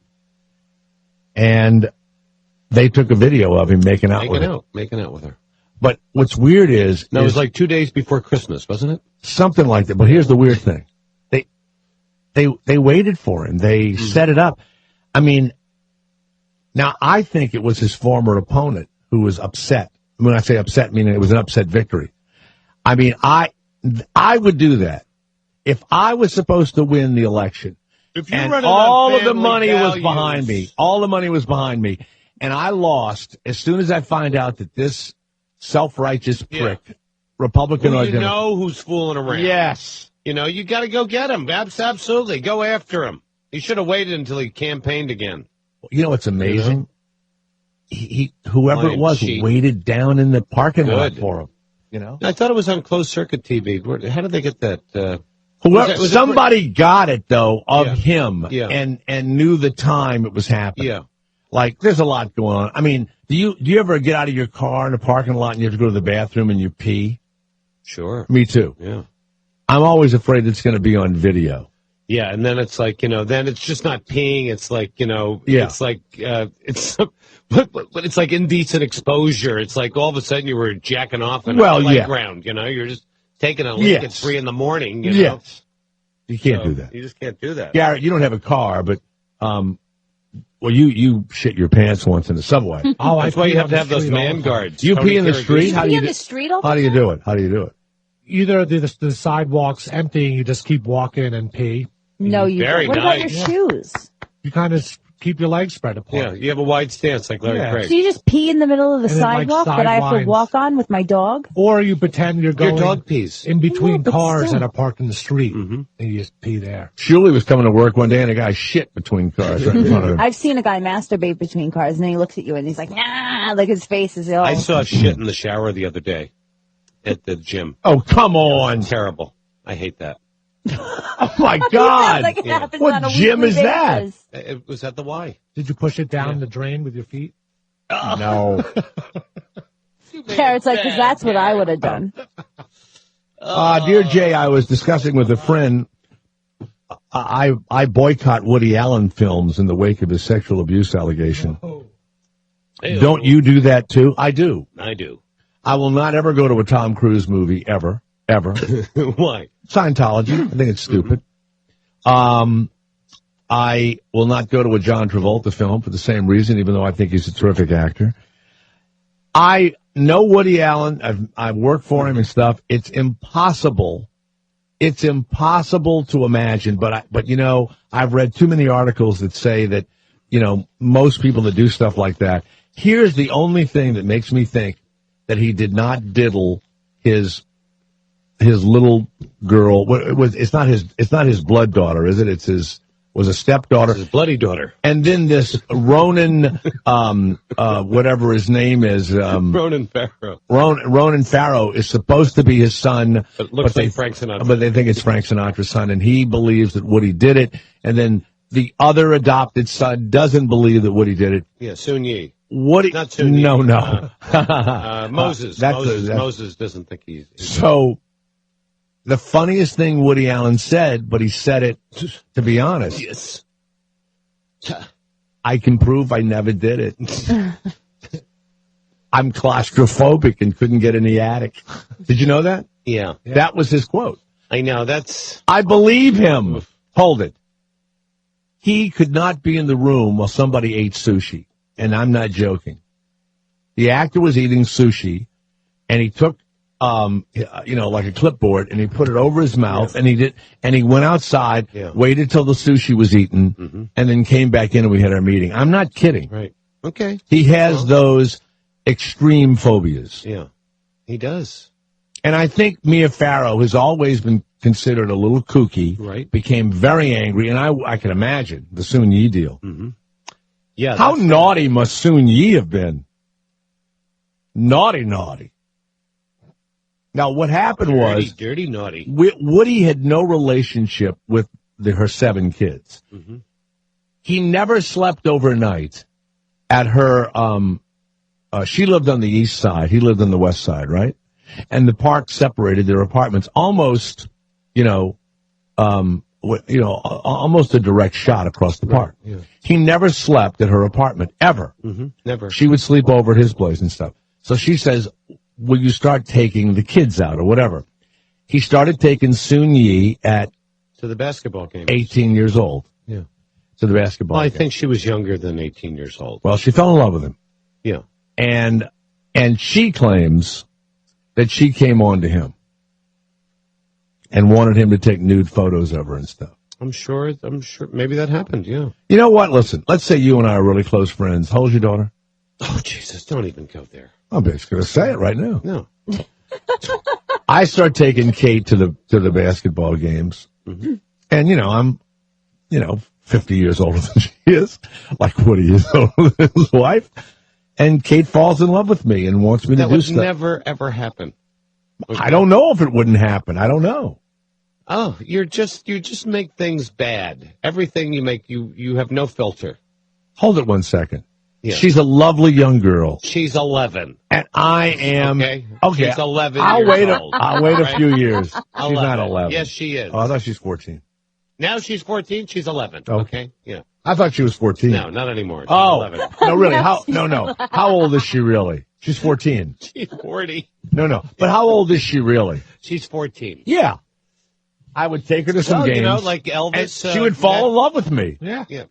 I wouldn't be her uncle or her dad or whatever. And she would, I act silly. I have the same personality of a 16-year-old guy. I would act silly with her. Yeah. It's so sick. I have so many horrible When she was things to say to 18, I would come to you and ask for her hand. Hey, Dad. I would come in and go, look, I know I'm 50 years older than your daughter, but come on. She's got a thing for Seamus anyway. Yeah. No. Seamus is the best. Huh? What's your name? Seamus. With Ira. Somebody called up and asked me, and we all talked about it, would you ever eat fish in a landlocked state, right, or wherever? No, I don't generally do that, right? Like, if I was in North Dakota... you would never have, clams in Vegas. No, even, I know they fly them in. Would you eat sushi in Fargo, North Dakota? No. Would you eat sushi in Fargo? It's the same as eating sushi in New York. You think the fish is as fresh? I mean, there's an ocean they here. flash freeze most seafood. Is that what it is? The second after it gets off you the eat boat. sushi? Nope. No, eat sushi. Do you eat fish sticks? Nope, no fish. Gay fish? Okay. Not even gay fish. In Fargo, Susie. What's his name? Kaiser Sushi. Sushi chef Lin Zong. Ooh. Charged with felony aggravated assault. Oh, God. He stabbed his fellow chef with a 12-inch knife at Osaka Sushi and Hibachi, right there in Fargo. Good for him. They were on the line. Yeah. Got to a little What thing. happened? What happened? I don't know. You know what, Garrett? You'd have to go online. Rice is too sticky. They take that rice seriously. Yeah. There's got to be a story. Take my rice, please. Fargo, North Dakota. You see Fargo's a TV show now? Yeah. I saw that. Did it start yet? Or I think I saw the promos. You know, I mean, exciting. Coming up in a few minutes, Maria Menounos and Kevin, Keven, Undergaro. Yeah. Do you never think these guys just date these women, Christina, because You've got it all wrong, Jay. they're, Keven. You got it all wrong. I mean, don't you think that, you know, He's her first and only boyfriend. how long have they been together? 15 years. They met when he was he produces films and she was like the production assistant How come they don't get married? because she doesn't want to. Really? Yeah. But on April They cover this on their show. they fooled her parents into thinking they were getting married. Oh, she replaced Erin Andrews on Dancing with the Stars? No. That's what it says. Replacing Erin Andrews on Dancing with the No, Stars. no, no. It's under the rumor. Oh, it's a rumor. Yeah. That would be like if she was replacing Beelzebub in Did hell. they ever I'll ask tell you you what, to I do wouldn't Dancing hate with the it, Stars, though. Jay? No, I'm on nobody's radar for Oh, anything my like God. that. You would be great would at be really Dancing great at on the that. You're Stars. more That- on someone's radar than the legless lady That no one's No, ever no. heard of. Everybody I'd have to knows lose a about leg, She's Garrett, to get that fantastic. kind of publicity. God, that woman can dance. No, she- What about if you lose a leg? That I think robot. you'd be able to go on that show then. I tell you what, if I lose a limb, you know, they're having a thing on CNN, If I lose a limb. Hero Awards or whatever, Yes, and yes. everybody that he's interviewing Has lost a limb. has lost a limb, and it's like, well, And they're dancing again and, twirling. you know, I'm sorry you lost a limb, but unless you lost it by saving your buddies in the war, I'm not giving you a hero award because you got your leg blown off by accident or something. I like that woman with no arms, and she made the best salads. Oh, she was the greatest. Where was that? On Mike Douglas show, she's Yeah. always mixing up salads. You know, Mhm. and making sandwiches, And driving the car with her feet. driving the car with the feet, and then she could cut a sandwich diagonally. Where is she now, this lady? Oh, she's probably Still cutting sandwiches with her feet. Yeah, she's working the food lines. Hey, by the way, speaking of Asian food, and I mentioned that the Dalai Lama was only allowed to be in the map room. When was the Dalai Lama here? Oh, like a few weeks ago. A few weeks ago. But I missed that. But the Chinese didn't say anything about it because he wasn't allowed in the Oval Office. Mm-hmm. He was in the map room. Mm-hmm. Okay. You know, and they made him eat in the kitchen with the butler from that movie. Pop Sing. In China, the First Lady wanted to do something about Tibet, but the Chinese were very upset. Oh, So do you know what she did? she went to the Great Wall. I know that. She went to a Tibetan restaurant. No. I'm not joking. What, did she have the barbecued goat? No, I'm not kidding. What? Her lunch at the Tibetan restaurant resonated as a strong signal. Mm-hmm. And it says here, and has experts yakking. That's the headline. When she was there with her daughters, she went to a Tibetan restaurant, and it upset the Chinese. Yeah. Why do they want to kill people that are monks and shit? That's what I don't get. I don't understand it. This is what does he Northern do? China, right? Well, what does he do? Tibet, It's yeah. peace and love, isn't it? Isn't it like I don't know. yoga He and must shit? be doing something, annoying. There are serious disagreements on Tibetan For issues. thousands of years. Wow. She could choose any restaurant she wanted. She went with the Tibetan hut. She went to a Tibetan restaurant. What is it called? I don't know the name of it. They won't even say it. Will I don't know the name. You know what I like is the Dalai Lama is such a great guy. He evacuates 30-something years ago and leaves his brethren back there to, to face the brunt of the goddamn Chinese. Mm. Launch against them. Joe of Boston. Yes, Joe. Hey, what's going on, man? I'm Hey, good. Joe. Yeah, Joe. I was in Grand Forks, North Dakota for like a year and a half, and I went to a Red Lobster, and it was like eating freaking like rubber. Excuse me. Every Red Lobster serves all the same seafood. Okay, when you go to Red Lobster, if you go to Red Lobster in Biloxi, Mississippi, where the Gulf of Mexico is, Don't they have crayfish down there? yeah, no, you're going to get frozen codfish from wherever. It's a commissary, a restaurant. They don't serve any local seafood. I went to a local place in there, and they had like regular, like freshwater fish that was really Walleye. There you go. That's some nice good. walleye. Yeah. Yeah, but I really hated that place. But Red Lobster, where was it? What was the name of the city you lived in? In Grand Forks. Grand Forks, Idaho? Grand Forks, North Dakota. North Dakota. Were you there in the oil business? No, I was in the Air Force back in the 90s. Right. Yeah, it's tough. And, now North Dakota, they're drilling all the oil and stuff, and it's like Alaska back in the 80s and whenever, when they had the oil boom. I think that's the lowest unemployment Yeah. in any state in the union. And they are fracking like lives they're fracking like there's no tomorrow. They are. They can frack themselves crazy because I hate that place. It was like nobody lives there. It's just like Yeah. it's like just it's probably like less than 2 million people in the whole state. Right. Well, And it's just an empty, freaking cold state. Yeah. And then in the summertime it's flat and like freaking a million freaking mosquitoes will jump on you as soon as you walk outside. Yeah, it's bullshit. wow. Yeah. Listen, I went to Minneapolis in the summer, and we went down love to Minneapolis. the Mississippi River, and the mosquitoes almost carried us away. Yeah. And I'm thinking, I was there in the winter also, totally freezing. And then in the Because you summer, eat meat. no Yeah. bullshit. Yeah, because they're fucking mosquitoes. They don't bother me.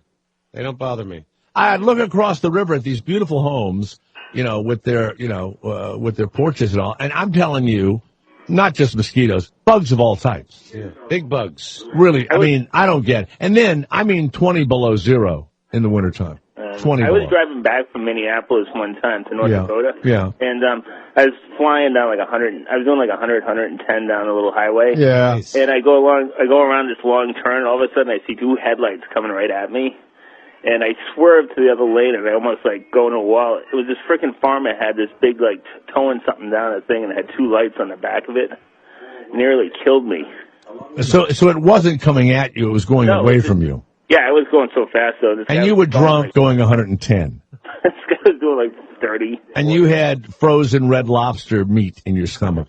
I was ready Nice. to throw up. Wonderful. I had probably malaria from the mosquitoes too. Sing a little "Hey Joe" for him, would you, Kevin? Hey, Joe. Yeah. Hey, where you Yeah. going with Yeah. that gun? Well, Kevin Meany, I dig you, buddy. Yeah, you're out of here. All right, see you later. Bye-bye, Joe. Let's go to Canada, where Lauren. Yes, Lauren, go ahead. Information about the lady with no arms and no legs. Yeah, suddenly it's not going to work anymore. Wait a minute. Your name is Lauren? Your name is Lauren? Hold on. Lauren. Lauren. Lauren Michael. Lauren. Lauren. Lauren. L-O-R-N-E, like Lauren. Lauren who? Lauren Green. Lauren Michael. Who's that? Lauren. Oh, he's the producer. Lauren Like Green. Lauren Green. Oh, the announcer, Lauren Green, who at one Yes, time. another good Canadian fellow. Well, he was on Bonanza, but he was the voice of Canada for his entire career. Lauren Green. Yes, he worked for CBC and he did He was the voice of Canada. emceeing or something like that, didn't he? He was a radio announcer, and he did didn't know every that. voiceover in Canada, and then he got hired to do Bonanza. That's right. Yes. Lauren, we only have about a minute, so tell us about the lady with no arms, please, quickly. I think she's the lady with no arms. I think she turned into a facilitator getting the bull ready for work. The what? A facilitator. What is that? Facilitator. A facilitator getting the bull ready for work? Gee, you don't remember your own joke? No. When you first started on Sirius, you and Rodney Lee were talking about blowjobs and that. You mean a decade ago? Yeah, all right. A decade ago. That's how long I've been listening. Yeah. Well, you know what? Write the joke down for me and send it to me, and I'll retell it. All right? Thank you very much. Facilitator for a bull? Sure, that's a classic. I don't know what that is. It's like the meatball.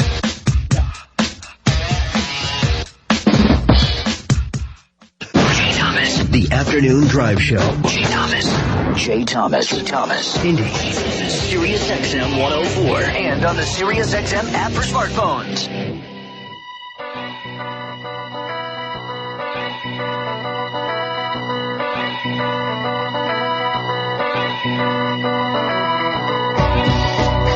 Go to chasing-maria-menounos.oxygen.com. Jesus Christ, I'd have to have a secretary write that down for me. Or if you want to listen to this show, it's j.gazino.thomas.nola.la.new.york.santa-barbara-upyourass.com, and you'll find out all about me.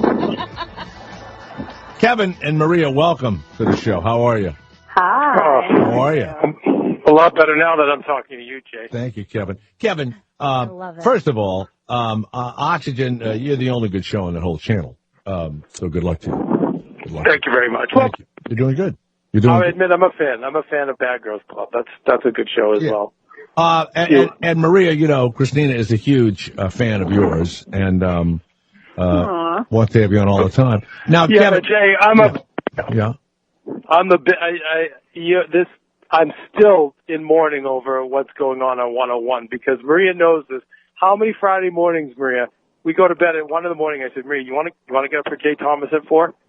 I know, and the answer is always the same, and it's not because I don't love you, Jay. It's because it's the middle of the night. Yeah, but I'm done there now. I'm on at 11 in LA now. 11:30.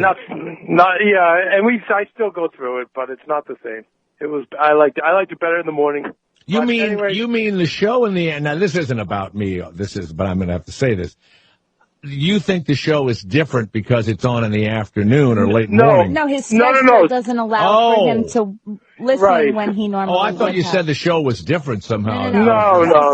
Because some people were going to get fucking fired. I can take it. It's not me. Yeah, heads are going to roll. I'm the same. Yeah. No, great show, but just I liked it better in the early morning. That's all. All right, fine. You know what, Maria? We're not here to talk about me and Kevin's apparent love interest in me. But you guys have been together for such a long, long time, and I know you do this on your show. Your parents want you to get married, and Christina here is single in her 30s, and her parents ask her the same thing. I mean, Kevin and Maria, do you think you will ever get married, or you just don't ever have to do that? Well, luckily my dad's not listening to this, so You mean with the man with the big, huge penis that he was waving around in Howard Stern's face the other day? That man? I happen to tune in, Kevin, and I hear all about Maria's dad's dick. I thought I was listening to the Woody Allen show. to die. Wow. Oh, my God. What was her father doing? He was talking about the size of his penis, and she was talking about it. It was Does he have a disgusting. big penis? No, she was not talking about it. She was squeamish. How big is their dad's penis? Well, he's Greek. He's Greek. Oh, God. So he's hairy. Like a sardine can. Yes, Kevin, Kevin, you're not Greek, are you, Kevin? No. You ever see Daddy's penis? Never seen it, Kev. As I said, I've heard things go on in that room, but Wow. Oh, my God. Maria's like, here we go again. Now, wait a second. Circumcised? Menounos is definitely Greek. What is Undergaro? What, predominantly Italian. Oh, okay. That's the vowel at the end. Undergaro. Yeah. Okay. Now, let's get back to this, Maria. I mean, do you think it would ruin your relationship if you got married? Probably. Well, I will say this. I think that I've heard in many cases that it has, and it's scary to me, and so I've kind of just put it on the back burner and not thought about it because we are married in our minds and in our hearts.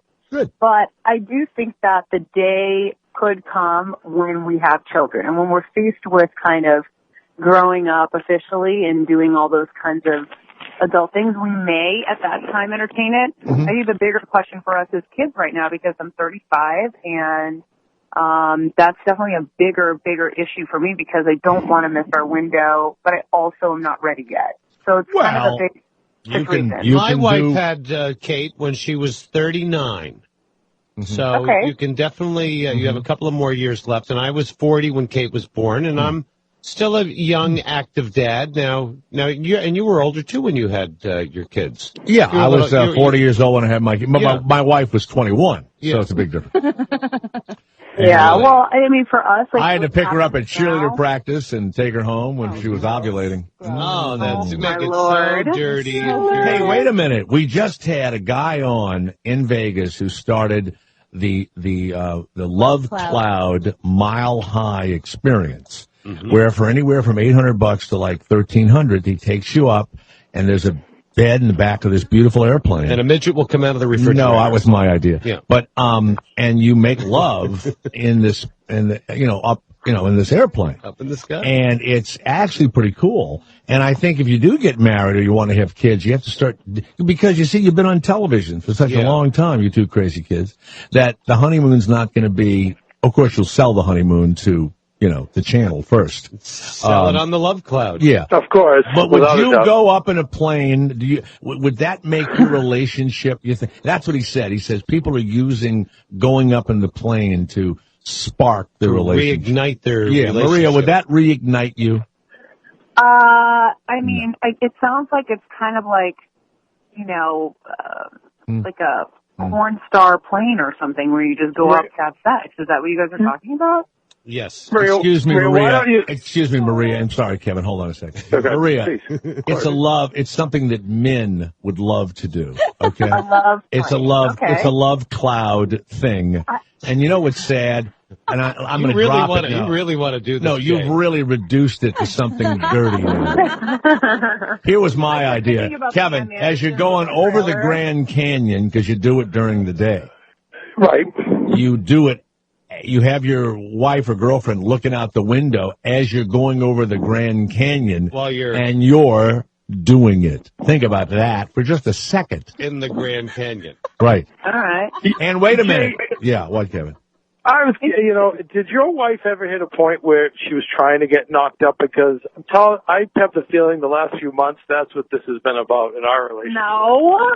Oh. Yes, Maria, 100%. No. I walked into the room and my like wife had a thermometer in her vagina, if that's what you're asking. Yes. And she would do the temperature and all that. But you know what, Kevin? That's great, because after 15 years, don't bullshit me, as beautiful as you are and as handsome as Kevin is, sex is just not the same as it was when you first met. So having a baby is fun, because every little blast might mean, and sometimes, Kevin, you go, this could be it. This is you're coming good now, baby.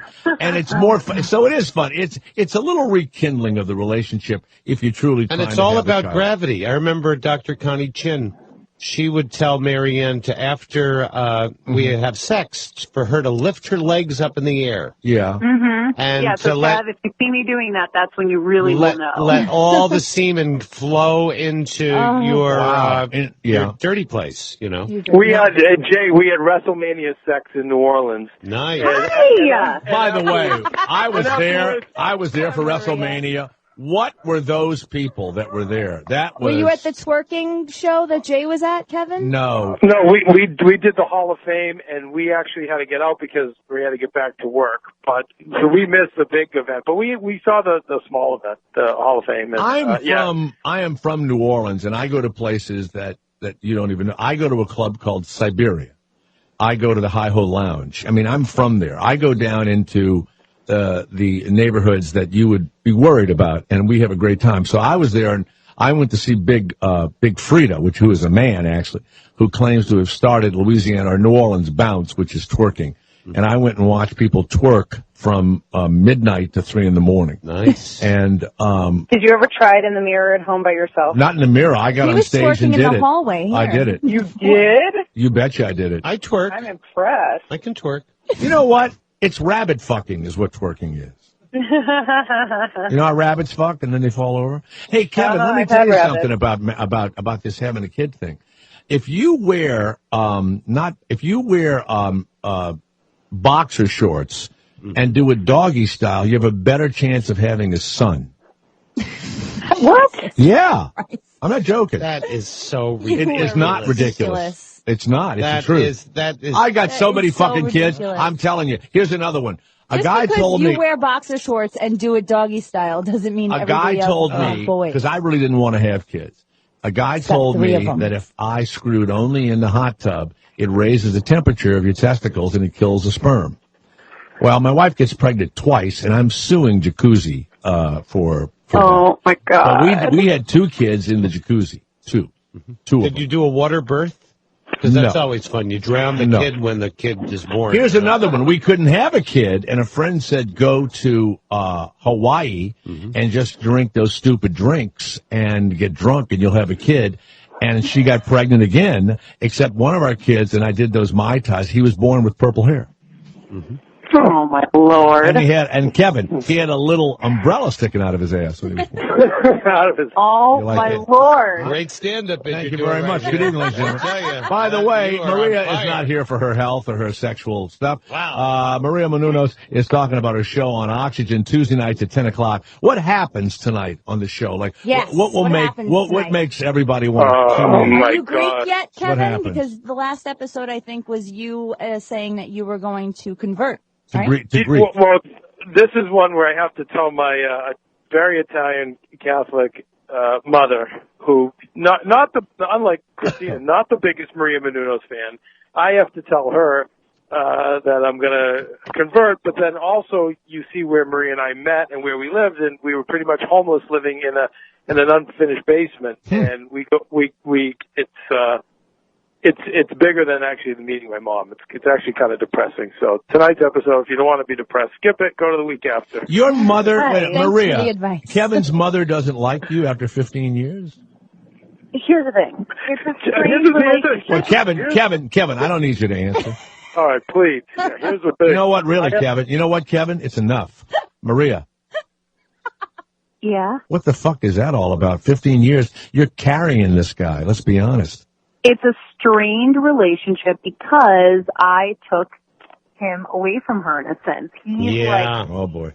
Okay. yeah, I get it. and also we haven't gotten to know each other very well because she lives 3,000 miles away. We don't see her very often. Fine, you don't need to see her. You don't That need could her. be a blessing, though, Maria. I was married Yeah. for a short time, and my mother-in-law used to drive through my neighborhood at odd hours, and she had no reason to be in the neighborhood, but she would see me out there walking the dog, just spying on us. Wow. Sometimes the distance it helps a lot. So, Kevin, why don't you move back in with your mother and teach your mom a lesson? And do Try a to whole make a show. baby in front of her. Do a show where you pretend you break up. I mean it.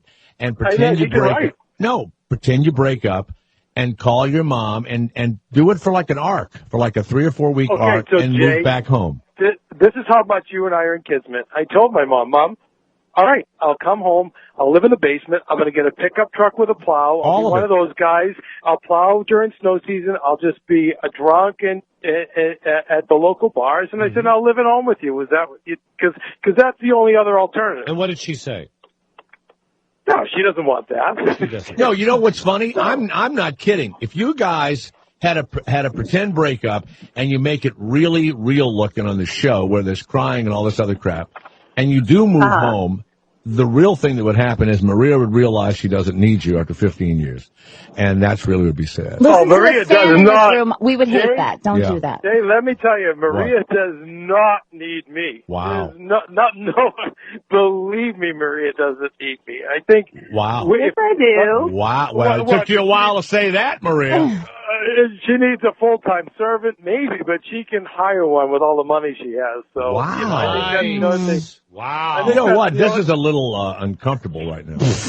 No, I was getting out of the car because I'm going to a shoot, and I'm like trying to navigate through. Excuse me, Maria. I didn't mean for you. I meant for me. This is very uncomfortable. Are you guys worried at all about being on a reality show with a 15-year relationship and everything was, just fine, and then now it's like all this focus on you and your relationship? Are you nervous that it might make it go in a different direction? We were nervous about it at first. That was my biggest concern. But then, we have been together for so long that, and it doesn't tear every couple apart. I think that we were very confident that we would be okay, and, There's always Well, Nene leaks. She got back together. So Is anybody going to have a sex change operation? No, I hope not. What?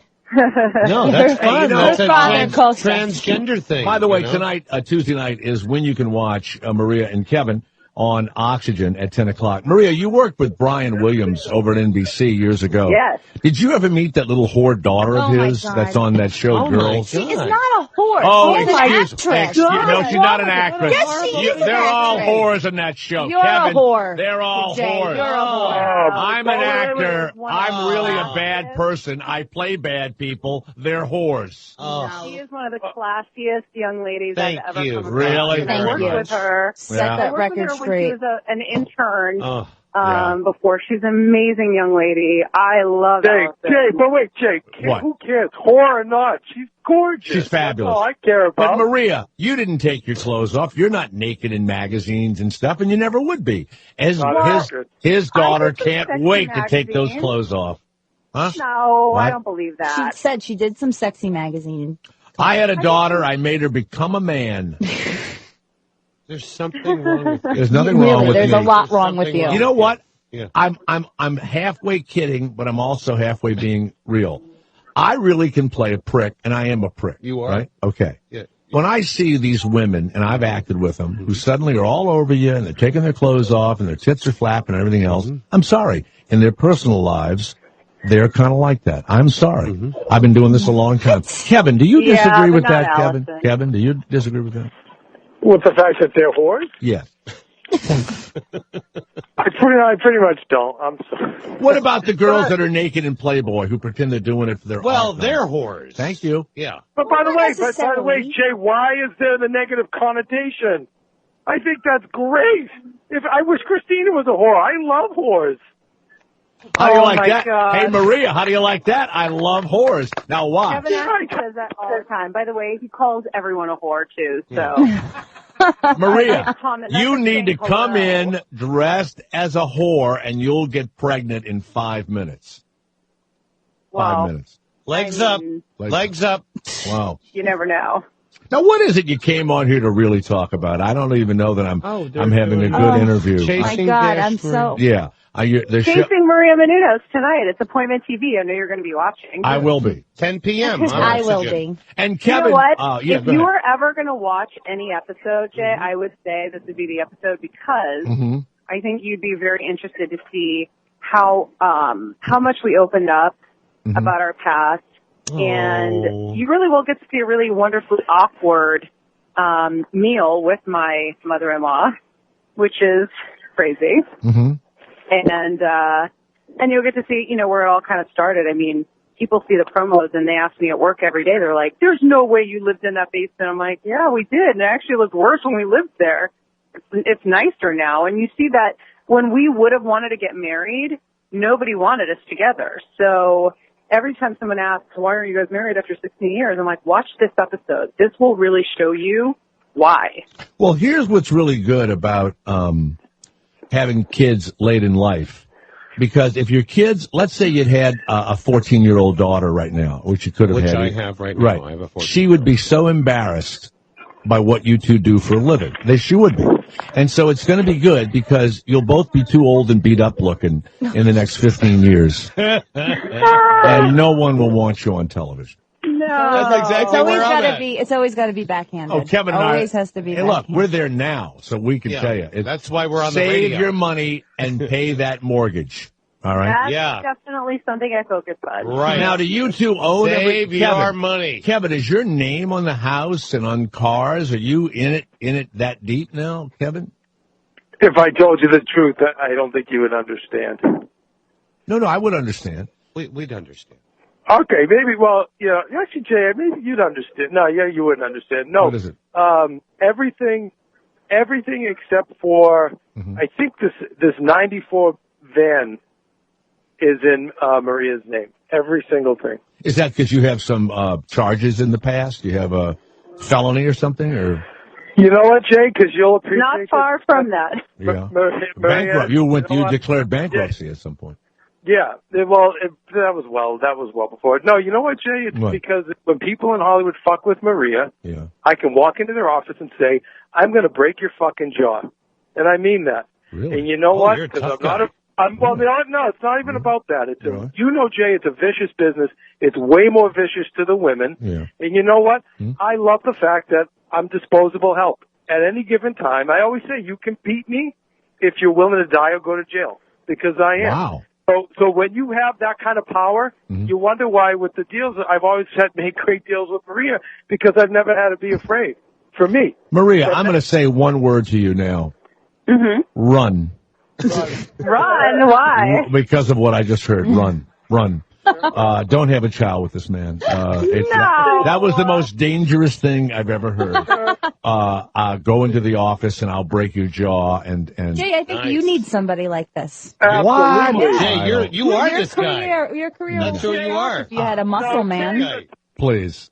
He's a tough guy too. He is a tough guy. You know who I've had extra. for, you know who I've had for you? That Don Buchwald. You don't get any tougher than Absolutely. that. No, I'm Don Buchwald. Yeah, see? Things going to change around here. Chasing Maria, chasing-Maria-Menounos, .oxygen.com. Get an easier thing than this, would you? I don't think that's right. That can't be right. Well, tell me if it's wrong. Is it wrong? You could get there through that, yeah. I mean, just Google, just Google. Well, thank you very much. This We'll has be been live a very open and interesting discussion. We've gone everywhere with you. And Kevin, I hope it works out for you. It doesn't, right now it doesn't sound good to me, but I hope it works out for you. Yes. If it doesn't, you know what? What? I'm still your fan. I'm your biggest fan and champion. And you know what? I hope we get it to studio with you guys at some point. Oh, anytime. Next And time I'm in town this next couple of weeks, but then I'll come back, I guess, in June or July and everything else. Well, I hear that Maria's got a radio station going in the car, and it's time to say so long. All right. Kevin and Maria, thank you very much. Tonight, Chasing Maria Menounos, Tuesdays, 10 o'clock on Oxygen. Thanks very much. It was fun. Cool. Wow. Thank you so much. Wow. Fun. What'd you think of all that, Garrett? What'd you think of that? What'd you think of that, though? That was really Kevin. That was, it was all right. No, but it's a little forward, scary. It's like I believe him when he says that stuff. I know you like all this stuff. No, that's kind of scary. What's scary about it? He's protecting his lady. Is he the manager? Her manager? I think he does manage her, and he. Oh. You know, he had this whole film company, and he still does, but he put things, and he says this in the show, he puts things on the back burner because he's managing her career. Mm-hmm. And he can always go back to doing whatever he was doing before, but right now this is what he wants to do. He's very accepting of this role. Oh, no, she is. She's beautiful. Being in the house and taking care of things, and, you know, like, he's revived her father. Her father has diabetes, and he's, like, almost died a couple of times. And how did he revive the dad? I guess he was collapsed because of the sugar levels, and then he got him, like, back to normal or something. And like why all would those his kinds of mother regular stuff. not like his meal ticket? Well, because she's Italian, and that's how they are. You know, that's her baby boy. That's her bambino. Mother's, yeah. But it was creepy to hear that he she's is upset disposable and because he's the no star, money. and she wants to see her son be the star. All you right. know? What? They've been together 15 years. Yeah, you know. He was bankrupt before they got together. Yeah. Who goes bankrupt when they're 20? A lot of people when you try crazy stuff. Well, maybe you lose 10, 15 grand or whatever. Maybe they did it early. It only lasts 7 years, and then you're okay after that. And whatever radio show he's on, he says it's his favorite show. Oh, thanks. Oh, no, but he really does love Jay. You know what? You did that to hurt me, didn't you? No, I'm saying. Why would you say that? Why did I need to have that information? No, I'm mad at him. What are you mad at? You're not mad at anybody. He wanted Opie and Anthony and said he's their favorite. Opie and Anthony. He did, but then he went on Howard and his favorite. Howard, when you're off the air, I don't know what to listen to. Well, pick one of your favorite radio shows you listen to. Oh, you're such a little rat. Nope. Yeah, you're a rat. I'm a rat. You know what's funny? I'm having a little trouble holding back. I'm not joking. I really like that guy. I'm having a little trouble holding back my anger right now. See? Way to ruin it, Garrett.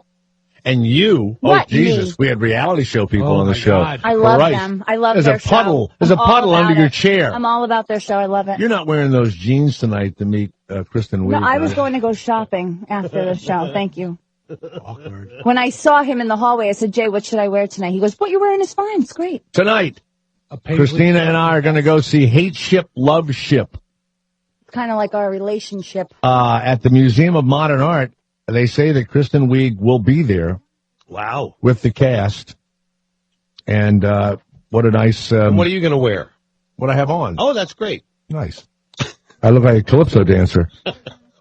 This really nice guy has been inviting me. Andrew has been inviting me to this stuff for the last year or so. Yay. And, you know, then there's a party afterward. We're going to go to the party. So we'll go to the movie first, you and I. Dance a little? I don't know. With Christina? I don't know. What was that? We'll dance a little bit. Yeah, a little bit. Let's go to Richard. He has that nice small the back move. Me? Right? Yeah.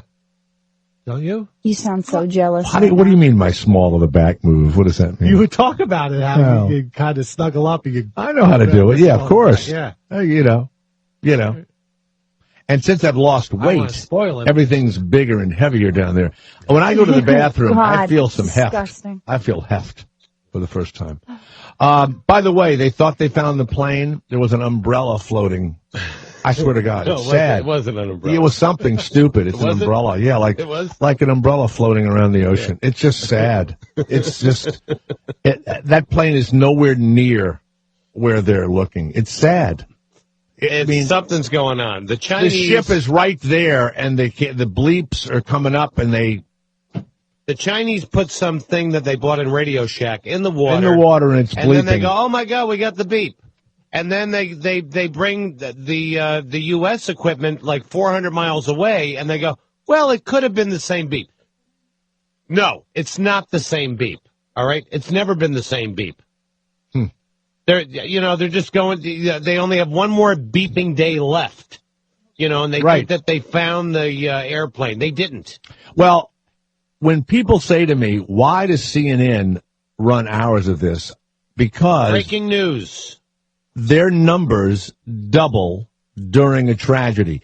This is the only time they beat Fox and MSNBC and all of them. It's the only time. Earthquake, the mudslide, they're making so much money because of the mudslide tragedy. Yeah. And They now didn't this. do a lot of they didn't do a lot on the mudslide. They didn't? No, not at all. Nothing. Everybody was angry that they Out didn't do west, anything on the that is a huge story. It is one of the... Listen, we had that mudslide in not my neighborhood, but in my area, and you're not supposed to live there. And they've known that those things slide. It's this little place by we the really ocean. don't care about mudslides. It covered in these California. people up I like know. Pompeii. I know. That was an amazing mudslide, but usually California mudslides, nobody really cares. But this mudslide was massive. It just took lives away in a matter of seconds. Like this wall of mud came down, covered houses, homes, Like Pompeii. Like Pompeii. And they still have not found, there's still 30 people missing. They're going to find people sitting on the pot. Yeah. How about this? The woman leaves her little girl with the grandmother and goes to the store. Oh, man, that's tragic. Now, at the one in California, I can't believe I can't think of this little town, but it's right. It's 15 minutes from my house. A guy goes to get a pack of cigarettes at the convenience store. I know. And he turns around and his whole family's wiped out. He didn't quit smoking, did he? No, he did not. No, I'm not quitting now. Jesus. Well, here's what's weird. 2 packs a day. About 15 years ago it had happened, and nobody could get insurance, but they built houses there anyway. Yeah. So they were just starting to get their insurance again, and the mountain came down on top of their houses. Yeah. Their houses there again? Yeah. I drive by it all the time. There's houses there again. I mean, it's They should have mobile houses. Stephen of Oakland. Yes, Stephen, go ahead. Yes. Hello, Stephen. Come in, Stephen. Stephen of Oakland. Stephen from Oakland, come in, please. Hello, Stephen. Let's go to Richard, who's in New York. Yes, Richard, Jay Thomas, go ahead. Hey, Jay, how you doing? Good, thank you. Good. First time caller to the show. Just switching topics here. I don't know if you guys have been following this season's Dancing with the Stars or not, but if you have, what's your take on it so far this season? Christina? It's phenomenal. There's a woman without legs who dances better than anybody with legs. How did she lose her legs? Meningitis. Meningitis. She also had a kidney donated to her by her father. Isn't that Maria's last name? Yeah, no, that's Amy Purdy you're talking about. Maria Amy Meningitis tonight on Chasing Meningitis. Last night they switched up the dancers with their partners, and they had to dance with new partners. Oh, Yeah, with new kidneys. It is officially the worst show on TV. You couldn't be more wrong. You couldn't be more wrong. Why do you even try to sit through it to know that? Oh my God, look Richard, it is officially the worst show on television, according to Garrett Anderson. Wrong on 100 counts. It's horrible dancing. There's nothing horrible about it. You couldn't be more wrong. It's so entertaining. My head explodes every time. It is, Garrett. Most people, there's like 2 or 3 per season that can dance.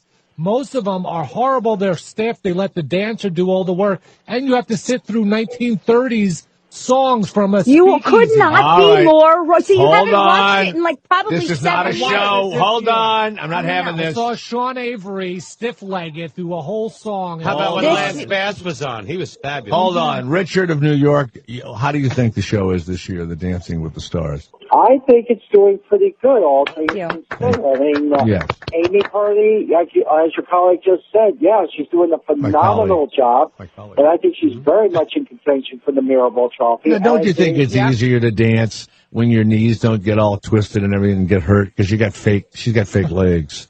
So it's easier. Well, I mean, all things considered, I think she's doing pretty well. Yeah, but Richard, let's say we lost our penises and we have steel penises. We could fuck all night with a steel penis. Well, I wouldn't mind that. If I get the right woman. Right. I don't want a steel penis, though. I want my regular What do you think penis. of Erin Andrews? People are hating her. Well, she's a horrible person. I can't stand her. I want her gone. She's horrible. Is she the one that everybody saw gone. naked behind Sorry, Yeah. I didn't like. Hold Brooke on. Burke at This is all. about the listener, Is not she about you dancing people. with Hold the, on a minute. No, Hold she's on a minute. hosting. Please, everyone, stop. Richard, I'm sorry. I missed the last thing you said, Richard. Go ahead. Okay, no, I disagree with you there. I think Erin Andrews is doing phenomenal job. Mm-hmm. Do you notice the sexual tension she has? But everybody's forgetting her. That Are they peeping in her dressing room? What is it, Richard? What? I mean, everybody's forgetting, though, that Erin herself was a part of the show several seasons back, Dancing with Max. Right. And I did very well. Oh. We are looking at her naked. This her dressing room? No, this is her in the hotel room. She is so fine. It's She's unbelievable. beautiful, but she's like trying too hard. She's and an there's a lot idiot. of weird Oh, sexual my God. Is tension. she fine? She's going to burn her boobie like that. Richard, I've done let it me many ask you another times. question, Richard. You Yes, certainly go ahead. are single and live at home with your mom, right? No, I'm just single altogether. My folks live down in eastern North Carolina. All right. So you're there home alone. Do you ever jerk off to Dancing with the Stars? Oh, my God. Well, I don't jerk off during dancing, but I will say this to you though. What? I actually kind of, if you will, jerk off almost every night because I got a slew full of Playboy magazines at home that I keep myself busy with. Wow. Oh, my God. Hey, Richard, you ever hear of the internet? I know the internet very well. I mean, I've got an iPad computer right in front of me here. Hold on a minute. How does he see those pictures of Erin Andrews? Where does he go to? Oh, Playboy any magazine. porn site. Okay, does have Richard, Erin I'm going to say goodbye to you in a moment. Type in Erin Andrews naked in a hotel room, and you will be busy for the next 20 or 30 minutes. All right? Oh, I'll be busy probably more than that. Well, I give have us a call. another woman Give us a in mind. call later, would you, about how you feel about it. All right, thank you, Richard. Thank you. Wow. You know, if he moves the Playboy pictures really fast, it almost looks like a moving picture. Let's go to Al in Ohio. Yes, Al. Enjoying the show up to this point, Al? I think I'm losing testosterone as you're talking about Dancing with the Stars. Really? Yeah, it's terrible. You don't like it. I'm not. Well, Kevin, you probably don't have much anyway. I have lots. All right, you know what? Let's not get in these arguments, please. How Focus, dare Al. you. Focus, How Al. dare Focus, you. Al. I'm What did you call about Al? Hey, what's up with Maria Menounos? I thought she had that crazy, stupid laugh, and she was laughing, and I didn't hear it at all. The one where she sounds like a sheep. Well, I think she said she was at a rehearsal, or she was in the car, getting out of the car at a rehearsal. Or She was not focused. Yeah, she was traveling, I think. Yeah, going into one of her, the life you want to live, right? Going into her next event. Yes. Wow. Exactly. She was going into her next event that her boyfriend had planned for her. So He seems like a bright guy, but man, I think she's dumber than a bedpost. really, Well, that's not nice. all right. She looks good though. She's not as smart as Christina though. Ooh. Hey. All right. All right. Thank you very much, Al. Let's go to Louis, who is in Orlando. Yes, Louis. Go ahead, Hey, Louis. Jay, Yeah. I was going to comment about the pinging thing. I think Anderson Cooper's in a rap doing that just so they can get more ratings. But I want to go back to Dancing with the Stars. I think that you're a handsome man, and Christina is, to me, really beautiful. I think the two of you are going to look fantastic dancing tonight. Wow. And I think you should be on Dancing with the Stars. I don't like wasting moves on a you Yeah, know. he's never going to get it. So Yeah, I don't. There's no, I'll don't waste our time. as soon as I get to the party, I'm going to want to leave. Yeah, we All right? we use each other for exactly what we need. Who did We I need take get to a in big party and for one him to night? just Remember go home. Yeah. Gianna? Oh, what a waste of time that was. Didn't you go to Studio 54 with Oh, her? I took her to Studio 54, another couple of things, figuring, bing, bang, boom, forget it. Oh, please. Didn't get out of there fast enough. She stayed behind. I even showed her where I did coke at Studio 54, where I got laid behind the stage, and I showed her all my spots. That would So turn. pathetic. It was pathetic. It was awful. That place still exists, Jay, the Studio 54? Yeah, it's a theater now. It's a theater. And they still have shows there, but they actually do plays there now. And what you're going to tonight, is that like an off-Broadway play? Or No, we're going to go to a movie screening and at the museum. At the Museum of Modern Art, which is a very big place, probably a room with 400 or 500 people. But Kristen Wiig is in the movie. Kristen Wiig. And I don't, and I was invited to it, and it's a an independent film, and they invited me, and then there's a party afterward at this rooftop bar called the Skylark. So that's going to be nice. yeah, we're going to do this thing tonight. Yeah, They have Horace B. Overs? yeah. Independent film, does that mean it's only open in L.A. and New York and we'll never see it in Florida? Probably. No, it will get around. It'll probably be in Tampa. I don't like the title, Hate Ship, Love Ship. I don't like that. I like it. We'll see. Hate Ship, Love Ship. But, it's nice that she'll be there and we'll see her. And, I never go to these things, so I decided to go to it. So that's it. Well, I think Kristen Wiig's attractive, but you're going with the better-looking woman than Christina. So All right. You know what, Louis? It's enough already with all that bullshit. By the way, CNN has Captain Stubing on right now. From the Love Boat. The Love Boat. He thinks it's, what was the bartender's name? Isaac. He thinks it might be Isaac is acting silly in the bar and banging stuff that sounds like a ping right now. Let's go to Jenny, who is in San Francisco. Yes, go ahead, Jenny. Hi, listen, I had to call when I heard you guys raving about Christina. Yeah, I wasn't raving. Well, she is fantastic. Listen, you lived through Madison, which she interrupted too much. Oh, you mean Gianna? Madison in the hall? Oh my God, you look like you're dying. You look like you're sick. Kevin, do you have AIDS? You're so skinny. Is your will finished? Jesus You're about to die. Christ. We had to pull her aside and go, shut the fuck up. She's on like every possible drug you could be on. Yes. Yeah. Okay. Look at my eyes. They're spinning like sausage. Jesus. Yes, Jenny, I'm sorry. Go ahead. It's okay.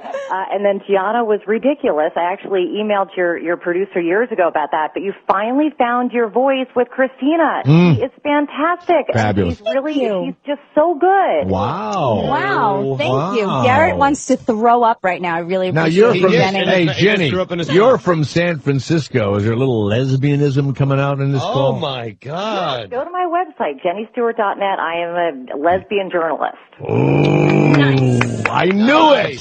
Thanks, Jenny. One more thing I want to say about Jay, though, is do you know what I like about you, Jay? I listen to Howard every day, but you are so pro-woman.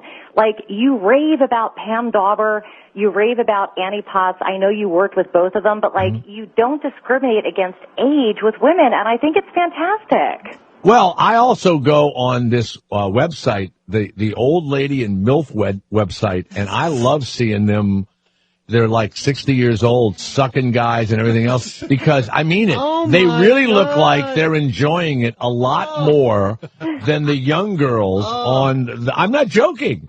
And I've been doing that for quite a while, and it's like, they're in as good a shape as they can be, and they're in really good shape. And even though I know they're pros, there's something about an older women and the appreciation they have. And yes, I do appreciate that. Jenny, what I really hate, maybe it's true in the lesbian world too, young people are just so interested in themselves, and everybody's after them. And then there's a point in time, it's hard to take being older, right? And so I find it very interesting when someone is older and they're still sexy and they're still fun and they're still having a and good active. I mean, Annie Potts on a trapeze or whatever the fuck she's on is wild to me. That's the silliest thing I've ever heard. Crazy. See, that's what's good about you because, like, I listen to Howard every day. As you know, I actually used to write a column about him, but, like, I get upset. Like, he'll talk about women in their 40s and say, oh, she's old now. You do not do that. Like, you will say somebody who is 60 years old is hot. And I'm only 49, but, like, it's a really great quality in you. Also, the show has been great. And talk more about your wife. It's fascinating. Well, you know what? I'm not having you think about licking my wife, okay? Yes, it is. You'll be licking my wife, imagining licking my wife. I'm not having that kind of nonsense on this show. My wife does not want me discussing our relationship. She really doesn't want you to talk about it. No, she has no interest in that. We know that. We feel we that. were years ago. When I became a realtor and stuff, a guy came to me from the Bravo channel and they said, would you do a reality show about being a failed actor and now you're a realtor? And and that's not what you want to hear. But I came home and I mentioned it to my wife. She said, well, hire someone to play me. Yeah. And I would have done that. I would have hired an actress, to play her. But that would have been it. Yeah. That's so funny. So yes, give Christine her due, and the show has been fantastic lately. Christina. Thank Christina, you. Okay. All right. And you're a journalist. Go to Jenny. Oh, Jenny, Jenny, Stewart, as in Rod.net. No big deal. You'll go now, have you ever made love to a man and it just sickened you? No. In fact, I didn't come out till I was 30, and I actually lived with my boyfriends in college. I'm a weirdo. So could you still fall? Is it just? I mean, are you bisexual or are you full blown lesbian now? Here's the truth, and I don't even want to get into this, but my friend and I listen to you all the time. Yeah. If there was one guy, and I'm not just saying this, and we're looking at your picture right now. Wow. Okay, well, it's airbrushed from Getty. But anyway, listen, Jay, you're the kind of guy, like, I would love to have a drink with you, and I would not trust myself with you because there's just something that I really respect about you. Animal magnetism. You know what? When I went to Jamaica once, I slept with a full-blown lesbian woman who had the hair under her arms and everything. And I licked her hair under her arms and did all the naughty things. And I just tried to do all the things a woman would do. And even put my penis between my legs and danced around at the edge of the bed. I did it all. So that's, you feel that. I will come to San Francisco and I will make love to you. Listen, if you do come to San Francisco, I really do seriously want to have a drink. Nothing will happen, but I definitely want to have a drink. Well, okay? something will Just tell him something will happen. Hold on, I'm writing your number down right now. Yeah. Right here. Well, I can't say it on the air. I can leave it. No, I have it right in front of me. Are you kidding? We're at Sirius XM. Every phone number is turned over to the NSA. Oh, so you've got my phone number. Okay, awesome. Okay, great. Right. All right. Yeah. Yeah, this is going to be hot. Watch this, Jenny. Yeah. So disgusting. Yeah. I'm going to make you yap like a poodle, girl. No, we're going out for a beer, and we have everything in common. Trust me. Yeah. She is Just so yes him to disgusting. death until you Yap get there. like a poodle. Not a big deal. All right. Jenny. Thank you, Jenny. Wow. She looks like someone famous. Who do people think you look like? I get three things. Hold on, stop. Helen Hunt. No. Her Julie father was nominated for the Academy Award. Laura Dern. You look like Laura Dern. Laura Dern. Yeah. Okay, but I also used to get, believe it or not, William Hurt. like when he was younger. I get Sarah Jessica Parker, and this is going to sound crazy, but when my hair is blown out and I'm at Sundance, I actually used to get Jennifer Aniston. Wait a second. How about that girl, when you Melissa said you look like William Hurt, And the I woman was from pretty much, Modern Family. The I was mother. pretty much done at William Young Hurt. Melissa Etheridge. Young Melissa Etheridge. You know what I William get? Hurt. Patricia Clarkson. I always wanted to fuck William Hurt, by the You're way. so bad. Yeah.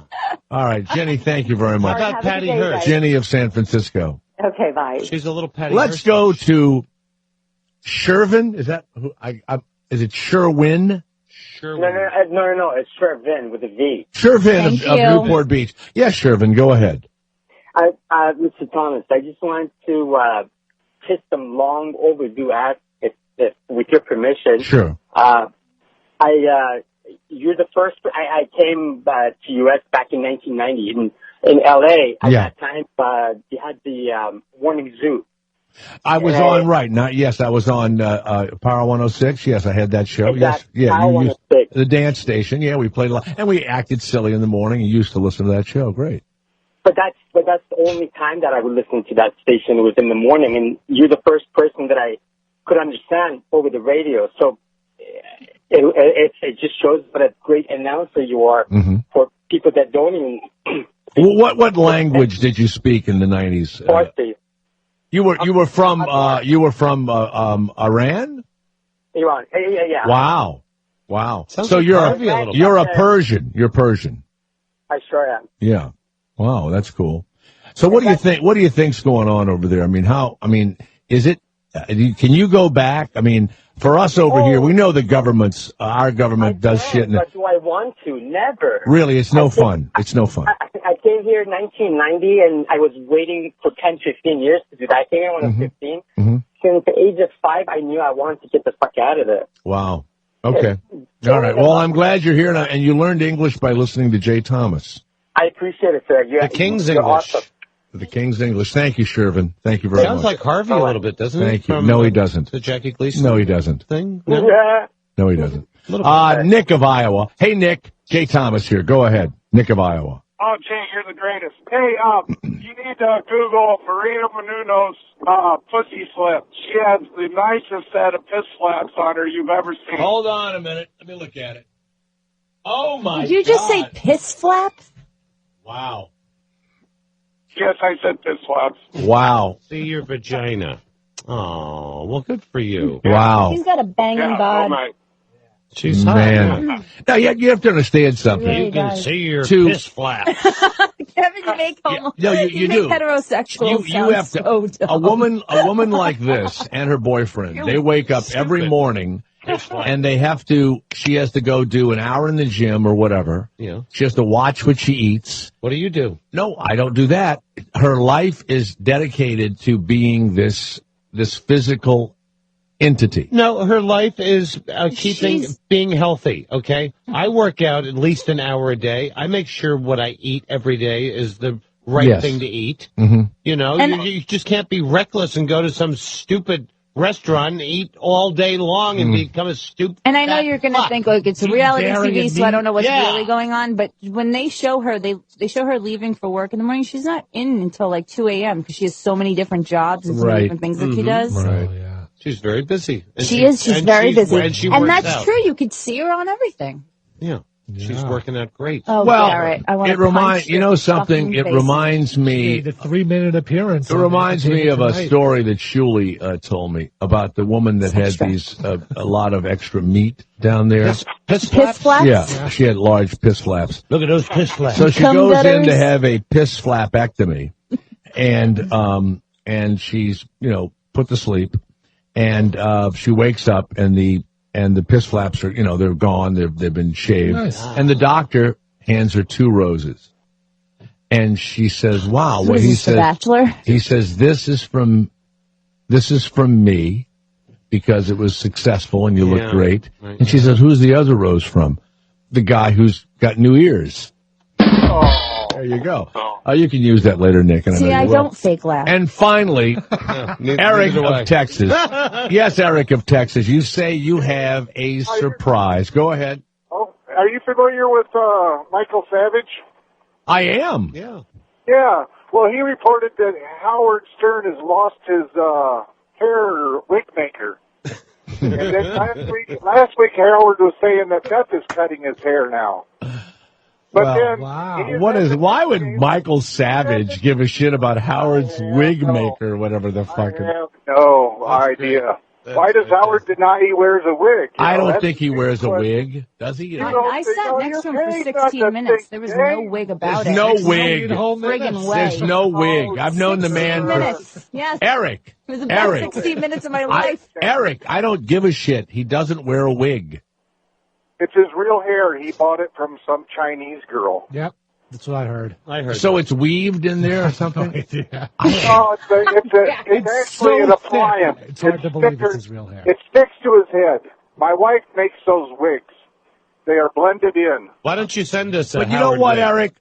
Why? Look, the guy has an image. The image is worth hundreds of millions of dollars. It's not unlike what I was saying about Maria Menounos. They wake up in the morning. I don't have this. Kevin doesn't have this. They have to. This image has to keep living, or it's not okay. That's their brand. Yeah, Howard must look like the Howard of old. He can't and he cut still his hair does. now because that's his brand. Looks like a 60-year-old grandmother. He does. That's not He true, was sir. wearing some blue peacoats. That is Eric, incorrect. He didn't look like that for the 16 minutes I Eric, sat next let me to him. speak for everyone here that's only here because of the billionaire Howard Stern. That he We're does not worthy. We're not worthy. And if he were a 60-year-old grandmother, it'd be the fucking ugliest woman I've ever seen in my life. The most hilarious. Too. And the funniest person ever. Very Yeah. talented. Let's give him a round of applause. Right. Him and Beth are the same dress size. All right. See you later. That's enough of that. You're just trying to get everybody Yeah, fired. you know what? They're going to think Idiot. that's... And you know what? I can prove that's no one that works for me because those salaries were eliminated January the 1st. So that was not a prepared bit. So, Well, welcome I'm in to New New York. York, Jay. Well, thank you. Good to see you. You look and great. a lot of excitement being here, and we'll tell you if we get to meet Kristen Wiig tonight. And Are you going to call her that? When you say Wiig? what's her name? Wig. The two eyes. Hey, Wiig. Wiig. Kristen Wiig. Hi, Kristen. If I say Wig, she'll say, "Do you know Howard?"